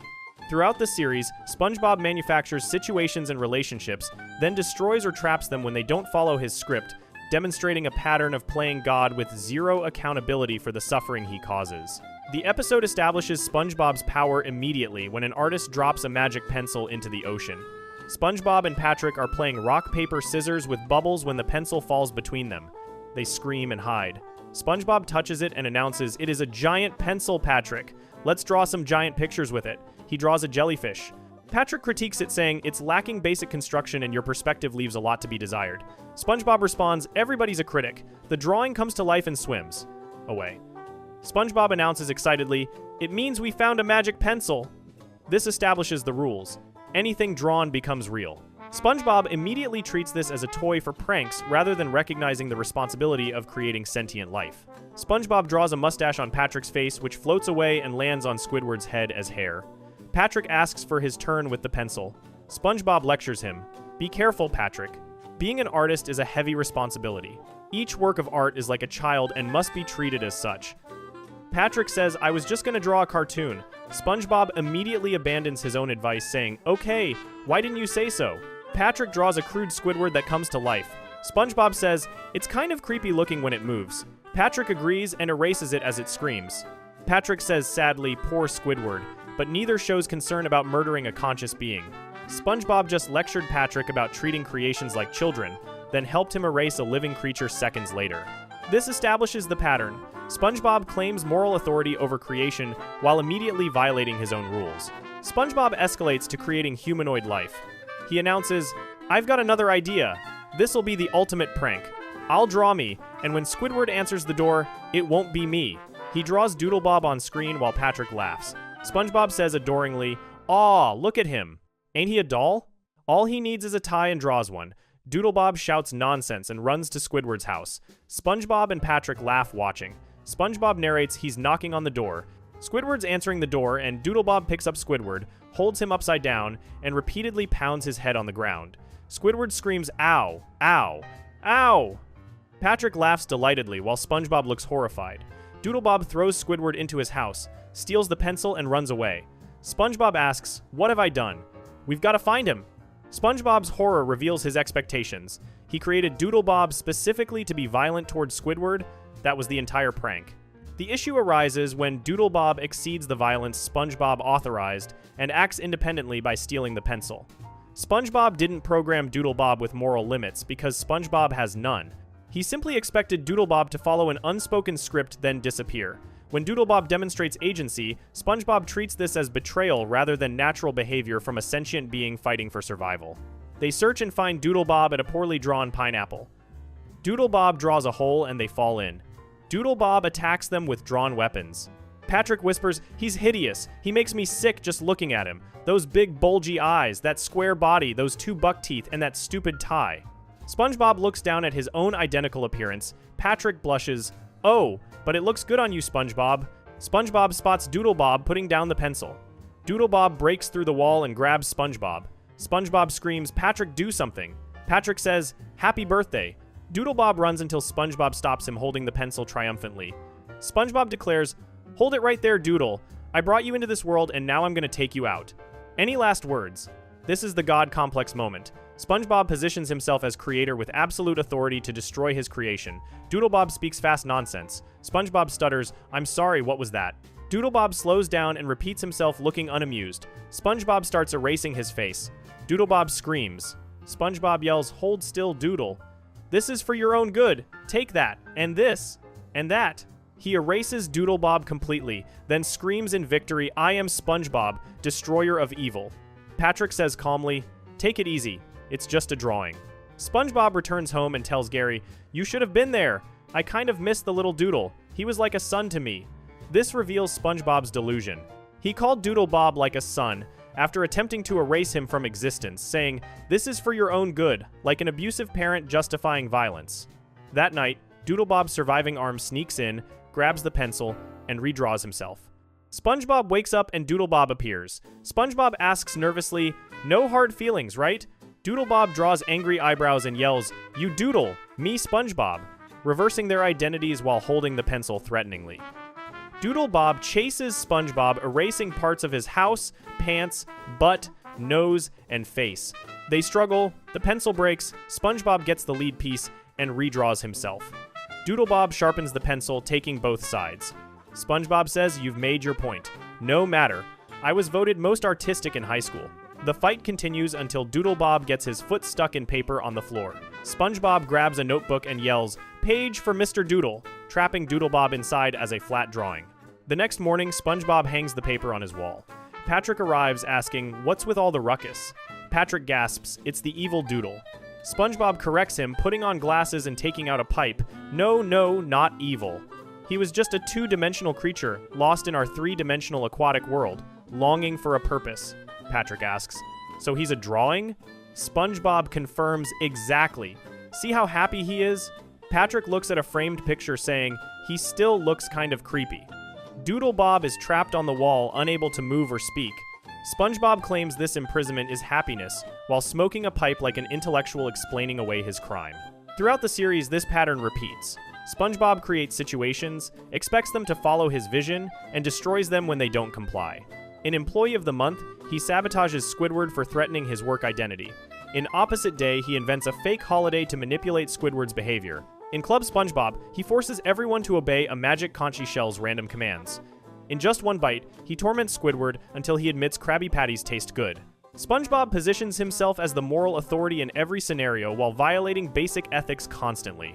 He created Doodlebob as a weapon, attempted to murder him for acting independently, then imprisoned him permanently while claiming the trapped creature is happy. SpongeBob plays God with sentient life and suffers zero consequences because everyone in Bikini Bottom enables his delusions. Let's go ahead and move on to the next conspiracy. In episode Suds, SpongeBob gets sick with a condition called the Suds, where pink bubbles come out when he sneezes. Patrick pretends to be a doctor and performs increasingly bizarre treatments, plugging SpongeBob's holes with corks, making peanut butter sandwiches on his feet, pulling teeth, jumping on him in a leotard, and repeatedly ripping bandages off his back. Sandy finally drags SpongeBob to a real hospital where the doctor announces, "You get the sponge treatment." A real human hand named Hans takes SpongeBob out of the room and uses him as an actual cleaning sponge, scrubbing a man's back in the shower, washing feet, cleaning dishes, scrubbing cars, and mopping floors. SpongeBob laughs, saying, "This tickles, and I can smell again." Hans rinses SpongeBob with dish soap in a sink and returns him to his normal yellow color. SpongeBob declares, "I feel as good as new. I love the doctor." The medical system treats SpongeBob as literal cleaning equipment rather than a patient, and he's been conditioned to interpret being used as a household tool as healthcare. Throughout the series, SpongeBob's biology and treatment suggest he exists as functional infrastructure for other beings, rather than as an autonomous life form with rights. The episode establishes SpongeBob's vulnerability immediately. He wakes up from a dream about raining Krabby Patties and gets a midnight snack. He makes a peanut butter sandwich and falls asleep at the table. The fridge stays open all night, letting out cold air. In the morning, his entire house has frozen solid. SpongeBob wakes up shivering and slides everywhere, breaking windows. Gary appears wearing a hat and earmuffs. SpongeBob says, "Don't be silly, Gary. I don't get colds, I get the suds." Gary meows questioningly. SpongeBob explains, "If I had the suds, I'd have bubbles coming out of me." He sneezes and pink bubbles emerge. This establishes that SpongeBob has a species-specific illness called the suds that only affects sponges and manifests as bubble production. SpongeBob insists on going to work despite being sick. At the Krusty Krab, he's pale, shaking weakly, and barely standing. "Mister." Krabs asks, "What's wrong with you? You're paler than a baby seahorse." Gary appears and explains, SpongeBob has the suds by meowing once. SpongeBob sneezes, causing a Krabby Patty to splatter all over Mr. Krabs' face. Mr. Krabs says, "All right, SpongeBob, you're too sick to work. I just can't have you sneezing all over my food." The customers overhear this, spit out their food, and panic screaming before scrambling out. SpongeBob returns home and calls Sandy, asking her to escort him to the doctor. Sandy agrees. While SpongeBob is getting dressed, Patrick appears and immediately objects, saying, "You can't go." Patrick launches into a horror story about doctors. He explains they make you sit in a waiting room reading old magazines. He pulls out Coral as a fake stethoscope and presses it against SpongeBob's chest. SpongeBob shoots toward the ceiling, screaming, "No, no stethoscope, no doctor, no old magazines." He begs, "Patrick, I don't want to go to the doctor." Patrick convinces SpongeBob to let him be his doctor instead. Patrick plugs all of SpongeBob's holes with corks. SpongeBob sneezes, but no bubbles come out. He keeps sneezing, which inflates him larger and larger. SpongeBob celebrates, "No bubbles! Patrick, your treatment is working!" Patrick calls Sandy and tells her SpongeBob is in his care now. Sandy says she's coming over to check.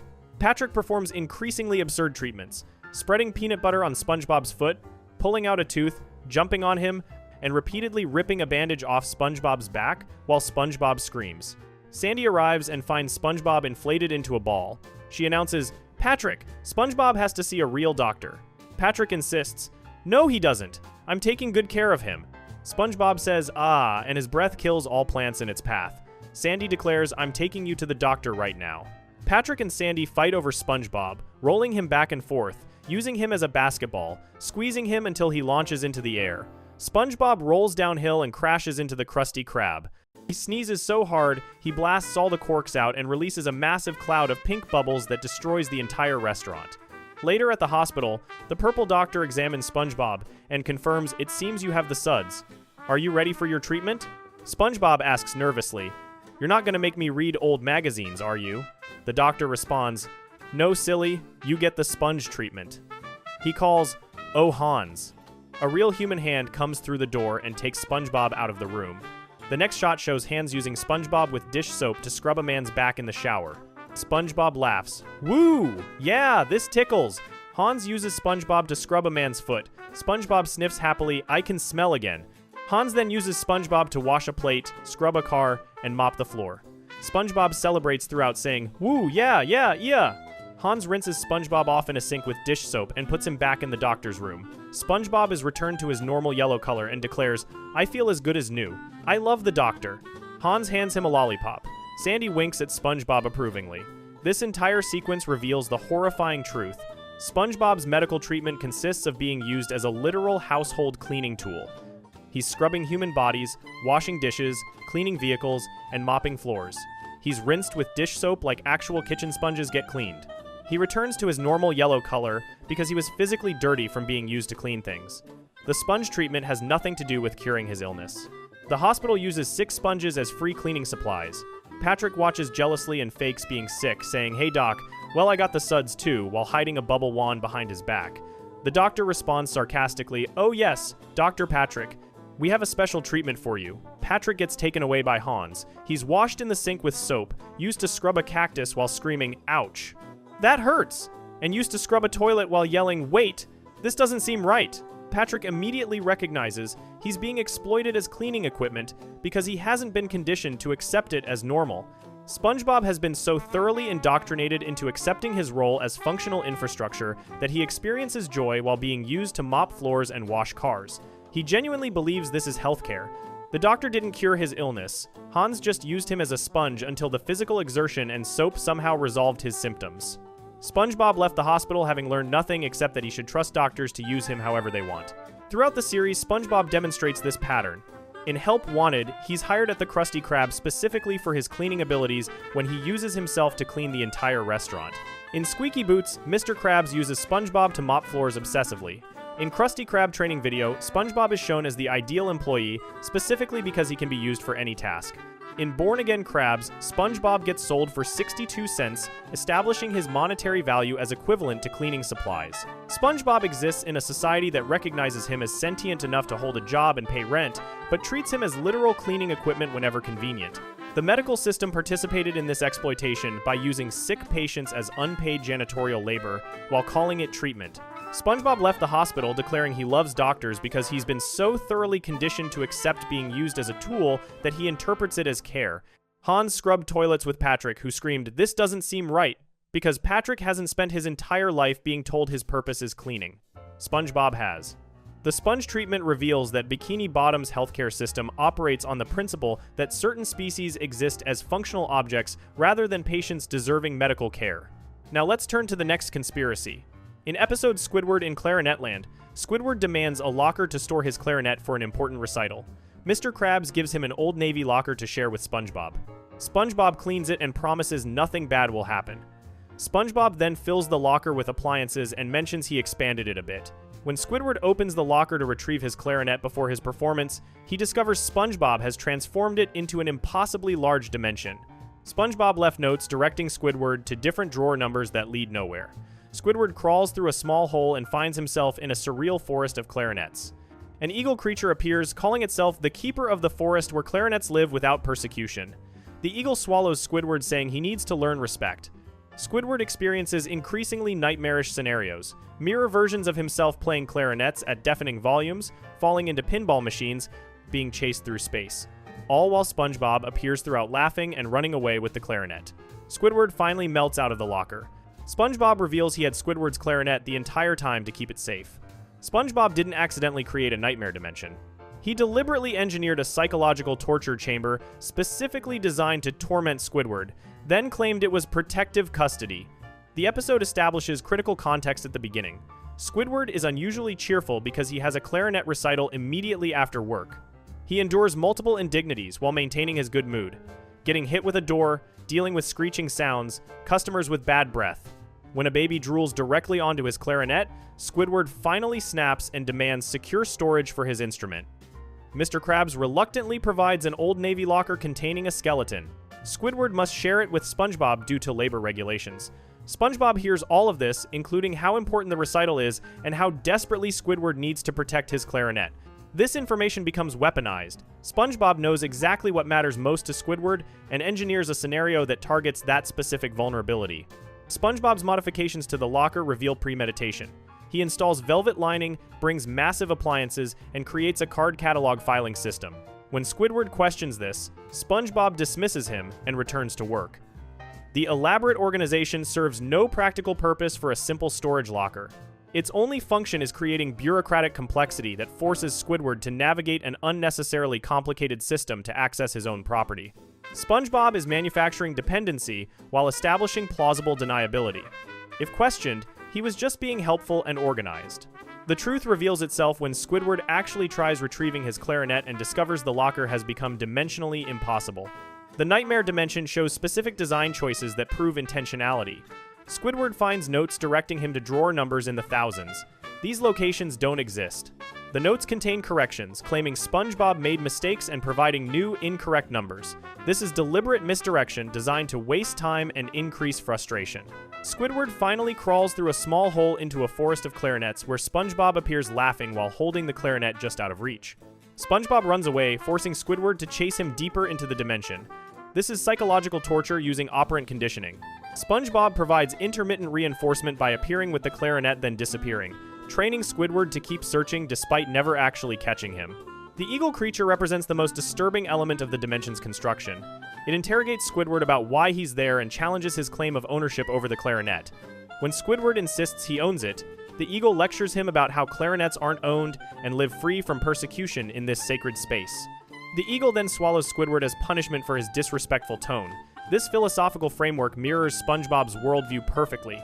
SpongeBob constantly inserts himself into Squidward's life, claiming he's helping, while Squidward protests this violates boundaries. The eagle serves as SpongeBob's proxy, delivering the message that Squidward's desire for autonomy and ownership is morally wrong. The dimension lectures Squidward about his supposed character flaws, while actively preventing him from accessing his property. The mirror sequence escalates the psychological warfare. Squidward encounters reflections of himself that laugh wickedly, grab clarinets, shove them in their mouths, and play high-pitched notes directly at him, causing him to scream in pain. These aren't random nightmare images. They're weaponized versions of Squidward's own identity and passion turned against him. The mirrors force self-confrontation while making his beloved clarinet into an instrument of torture. Patrick's brief appearance in the pinball machine adds another layer. Patrick mentions pressure and flees in terror when the ground shakes. This suggests the dimension has internal physics and rules that even other victims recognize as dangerous. SpongeBob appears throughout all of this, laughing and running, demonstrating complete immunity to the environment that's destroying Squidward. When Squidward finally escapes, SpongeBob reveals he had the clarinet the entire time, claiming he kept it for safety given all the ruckus Squidward was making over it. This is gaslighting. SpongeBob created the ruckus by building an impossible dimension and hiding the clarinet. He sent Squidward searching for something he personally held while appearing throughout the nightmare laughing. He framed this deliberate torture as protective custody and blamed Squidward for being overly concerned about his instrument before an important performance. Squidward throws SpongeBob into the same locker and sends it on a bus to far, far away. At his recital, SpongeBob emerges from Squidward's clarinet case, having somehow traveled faster than the bus and arrived first. This proves SpongeBob controls the dimension. He's immune to its effects because he designed it. He ruined Squidward's recital by appearing at the worst moment, causing Squidward to flee in terror. The locker dimension represents SpongeBob's most sophisticated torture mechanism. He transformed mandatory shared storage into a personalized hell featuring Squidward's greatest fear, losing his clarinet before an important performance. He incorporated philosophical lectures about ownership, mirror-based psychological warfare, and endless searching for something he held the whole time. He appeared throughout laughing to maximize distress while maintaining complete control over the environment. When tested against himself, he emerged unharmed, having somehow outpaced conventional transportation. SpongeBob engineers torture chambers, sends people inside, then claims he was protecting them. The medical system used him as cleaning equipment. He uses dimensional manipulation as a weapon while performing innocence so effectively that even his victims question whether the torture was intentional or accidental. Let's keep the pace and move on to the next conspiracy. In episode Shanghaied, an anchor crashes through SpongeBob's house, connecting to the Flying Dutchman's ghost ship. SpongeBob, Patrick, and Squidward climb aboard and get enslaved as eternal crew members according to the Ghost Rulebook. The Flying Dutchman assigns them haunting duties. Every single haunting attempt fails catastrophically because SpongeBob and Patrick sabotage them, doing finger tricks instead of scaring people, blowing bubbles during ghost appearances, skating in purple tights while the Dutchman tries frightening victims, and crashing the ship through rocks repeatedly while SpongeBob cheerfully narrates the destruction. When the Dutchman decides to eat them instead, they steal his dining sock and negotiate 3 wishes as ransom. Patrick immediately wastes the first wish, saying he wished they'd known about wishes earlier. SpongeBob wastes the second wish, bringing Squidward back from the Fly of Despair. SpongeBob gets the final wish and uses it to make the Dutchman vegetarian so he can't eat them. The Dutchman reveals he gets a wish too, and turns them into fruit in a blender that escapes, ensuring they're chased around the ship forever. SpongeBob didn't accidentally sabotage freedom. He deliberately ensured permanent entrapment because he views slavery as employment and refuses to leave any job. The episode establishes SpongeBob's perspective immediately when they board the ship. Squidward wants to file a complaint about the anchor damaging his house. SpongeBob blames Squidward for everything when the Dutchman gets angry. The Dutchman throws Squidward into the Fly of Despair, a dimensional torture prison. He asks if anyone else wants to enter. SpongeBob and Patrick immediately submit, saying they know their place now and will do anything he says. The Dutchman hands them a mop and bucket, ordering them to swab the deck. SpongeBob gets excited, yelling about having a real live ghost mop. Patrick celebrates getting a hat. They start singing a sailor song about how wonderful sailor life is. They've been enslaved for eternal servitude, and they're singing about how great it is. This reveals SpongeBob's fundamental psychology. He interprets forced labor as employment and employment as identity. The Dutchman explains they're heading to Bikini Bottom for a haunting spree and wants the ship to look scary. SpongeBob and Patrick get confused about whether he means good and scary, or so good it's scary, or so scary you forget it doesn't look good. The Dutchman just wants it to look scary with mold and bugs. SpongeBob asks if that means he doesn't want it to look good. The Dutchman yells at them to get moving. They've already demonstrated they'll deliberately misunderstand instructions to prolong interactions and avoid completing tasks. Later, the Dutchman howls like a wolf to set the seas ablaze with fear. SpongeBob bleats like a sheep. Patrick yodels. The Dutchman howls again. Patrick keeps interrupting him with yodeling. After awkward silence, the Dutchman gives up, saying that'll do. SpongeBob has been assigned to find victims using a spyglass. He spins it and it lands on a tough guy. The Dutchman nervously blows on it to make it point at a small child instead. They position the ship behind rocks. The haunting attempts reveal deliberate sabotage. The Dutchman jumps out, scaring the child, and announces they should prepare to be burdened by the haunting memory of his ghostly ghost pirates. He points to SpongeBob and Patrick, who look confused. SpongeBob asks if that was the signal and requests he do it again. The Dutchman repeats the line. SpongeBob comes out and does a finger trick. Patrick asks how he does that. The Dutchman tells them to get back on the ship. They respond that it's still a mystery. The child calls them dorks. The Dutchman agrees, but says they're his dorks. This pattern repeats. SpongeBob navigates the ship through rocks, saying, you're good," as it tears apart. The Dutchman tries scaring a woman by showing flames in his mouth, but SpongeBob blows bubbles and Patrick shakes a board, interrupting. The ship keeps getting wrecked as they navigate. The Dutchman goes through a wall to scare Larry, but SpongeBob and Patrick just slam into the wall, failing completely. The ship continues tearing up. The Dutchman scares Frank by rotating his head while SpongeBob and Patrick skate in purple tights. Every attempt fails because SpongeBob and Patrick actively prevent success while destroying the ship. Back in their bunk room, SpongeBob asks why the Dutchman wanted them to wait there. Patrick suggests maybe he's giving them a reward like movie passes or an oversized coffee mug. They start bouncing excitedly. The Dutchman enters and tells them to stop bouncing. They freeze instantly. He explains the crew for eternity thing isn't working out and he's just going to eat them instead. They scream. Patrick suggests leaving. SpongeBob points out the door is locked and the only way out is through the perfume department, a live-action shopping mall area. They run through getting sprayed with perfume continuously. Someone removes Patrick's gas mask and sprays him directly in the face. They exit exhausted. SpongeBob hears the Dutchman in his room reading his diary about eating them tomorrow with brown sauce and his dining sock. The Dutchman realizes the sock is gone and confronts them, demanding it back, saying he can't eat without it. SpongeBob refuses to return it.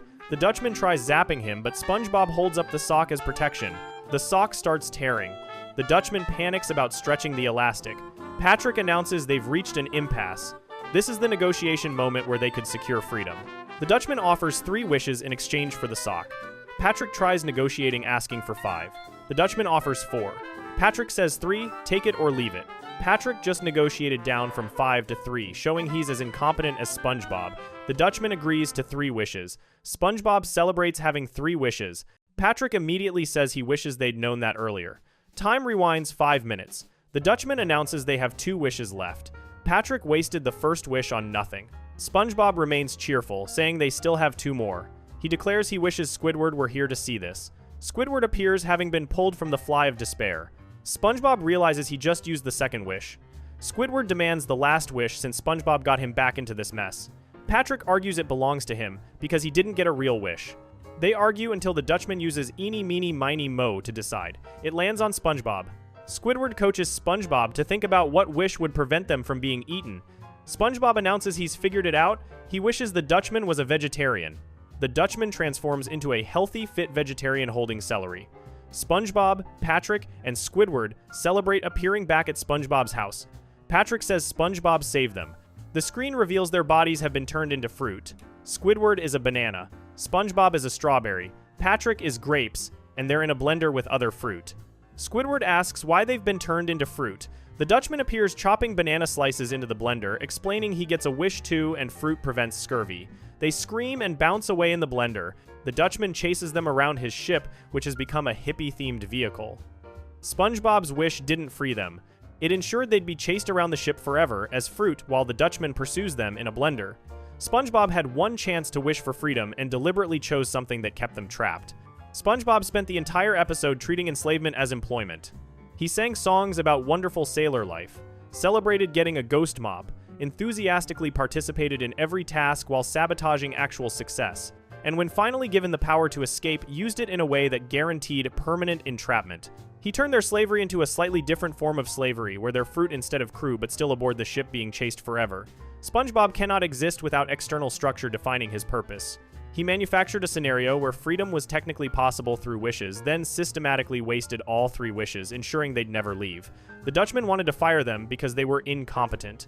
SpongeBob refused to be fired by stealing leverage, then negotiating his way into a different eternal employment arrangement. He views being chased around a ship as fruit by a vegetarian ghost as preferable to going home, because at least it's a job. Now we're stepping into the next conspiracy.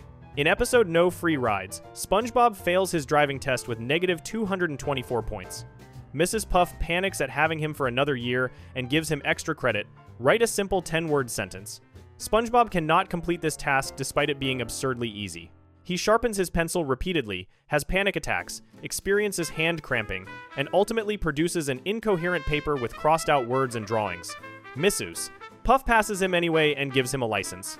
That night, SpongeBob's parents surprise Mrs. Puff with a new boat as a gift for SpongeBob, thanking her for never giving up. Mrs. Puff has visions of SpongeBob causing mass destruction and decides to steal his boat. SpongeBob is sleeping inside the boat when she steals it. He wakes up during the theft, fights her, they crash into police, and Mrs. Puff gets arrested. From jail, Mrs. Puff apologizes for passing him when he wasn't ready. SpongeBob cheerfully announces the warden will release Mrs. Puff early if she provides free driving lessons. SpongeBob didn't accidentally trap Mrs. Puff in jail. He engineered her arrest by deliberately failing the extra credit, being in the boat at the exact moment of theft, and offering prison driving lessons that ensure Mrs. Puff remains his permanent teacher under legal obligation. The episode establishes SpongeBob's pattern immediately. He fails the driving test catastrophically with negative 224 points. When told the test is over, he insists there's enough time to make up the points and reverses the boat, causing more destruction. Mrs. Puff gives him a final score of 6. He needs 600 to pass. SpongeBob celebrates getting to be in her class for another whole year and sings about how it'll only take one more super-duper spectacular year. Mrs.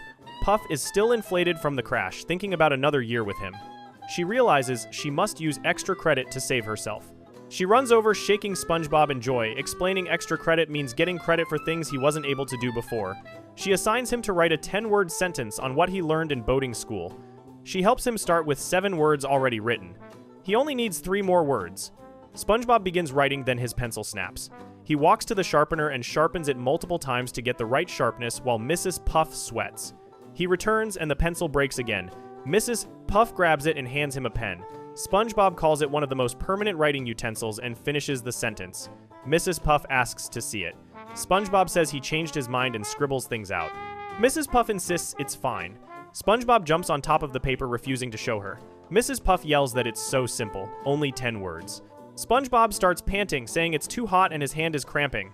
Mrs. Puff jumps on him, forcing the pen to push on paper. The desk collapses. They fight over the paper and it rips. Mrs. Puff reads what remains, showing crossed-out words and pictures instead of a coherent sentence. She throws the pieces on the floor and passes him anyway. SpongeBob protests that he doesn't feel like he really did anything. Mrs. Puff drags him out the door, giving him his license. This scene proves SpongeBob is capable of complex thought, speech, and physical coordination. He can operate machinery, work a fry-cook job, and speak in complete sentences. He cannot write 3 simple words to complete a sentence. This is deliberate sabotage designed to force Mrs. Puff into fraudulent behavior. Mrs. Puff has visions of SpongeBob causing mass destruction on the roads. She reassures herself that he did extra credit and doesn't even have a boat to drive. That night, she walks home planning to eat pasta.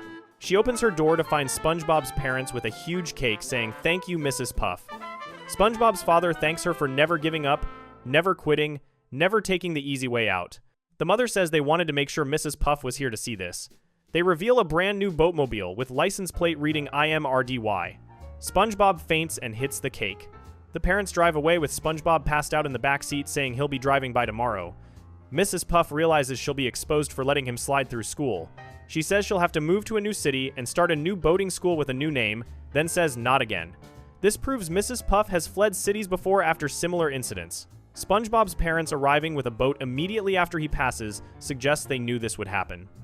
They had the boat ready, the cake prepared, and showed up at her house that same night. This coordination implies SpongeBob told them in advance that Mrs. Puff would pass him fraudulently. That night, SpongeBob is in bed with his parents telling him to stay away from the boat. SpongeBob peeks out, slides through the window, and goes to his new boat. He talks to the boat saying it's cold and gives it his socks. He kisses the throttle lever and falls asleep inside the boat. Mrs. Puff appears wearing a black ski mask. She jumps into the boat, checking if the coast is clear. She starts the boat and drives off sitting on an asleep SpongeBob. He wakes up and sees the sky moving. They notice each other and scream. SpongeBob accuses her of being a boatjacker and pulls out pepper spray but sprays himself. Mrs. Puff kicks him out, saying it was for his own good. SpongeBob chases on his bike, catches up, and grabs onto the windshield. Mrs. Puff tries shaking him off. He gets dragged through giant clams, cheese graters, and educational television. He transforms into a radio in the car. They fight, the boat goes out of control, and crashes into a police car. This sequence reveals multiple suspicious elements. SpongeBob was sleeping in the boat despite his parents explicitly telling him to stay away from it. He positioned himself in the exact location where Mrs. Puff would sit when stealing it. He had pepper spray ready, implying he anticipated a theft. He survived impossible obstacles through cartoon physics, showing he controls reality itself. After the crash, SpongeBob calls Mrs. Puff from jail. Mrs. Puff apologizes, saying she shouldn't have passed him and he really wasn't ready. SpongeBob asks if he has to give his license back. Mrs. Puff mentions Mrs. Flounder is starting a new class Monday morning. SpongeBob says Mrs. Puff is the only teacher for him, and besides the warden will let Mrs. Puff go early if she does a favor. Mrs. Puff asks, what favor? SpongeBob announces free driving lessons and laughs. Mrs. Puff is now legally obligated to provide driving instruction to prisoners as a condition of her early release. This ensures SpongeBob maintains access to her as his permanent instructor. He engineered her arrest specifically to create legal leverage, requiring her continued teaching. Mrs. Puff cannot flee to another city because she's under criminal supervision. She cannot refuse to teach SpongeBob because he arranged her early release conditions. SpongeBob has trapped her in a permanent teacher-student relationship enforced by the criminal justice system.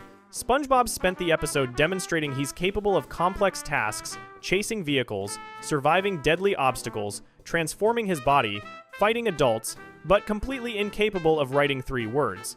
He forced Mrs. Puff into educational fraud by making it psychologically impossible for her to endure another year of legitimate instruction. He ensured his parents knew to buy a boat immediately and appear at her house that same night.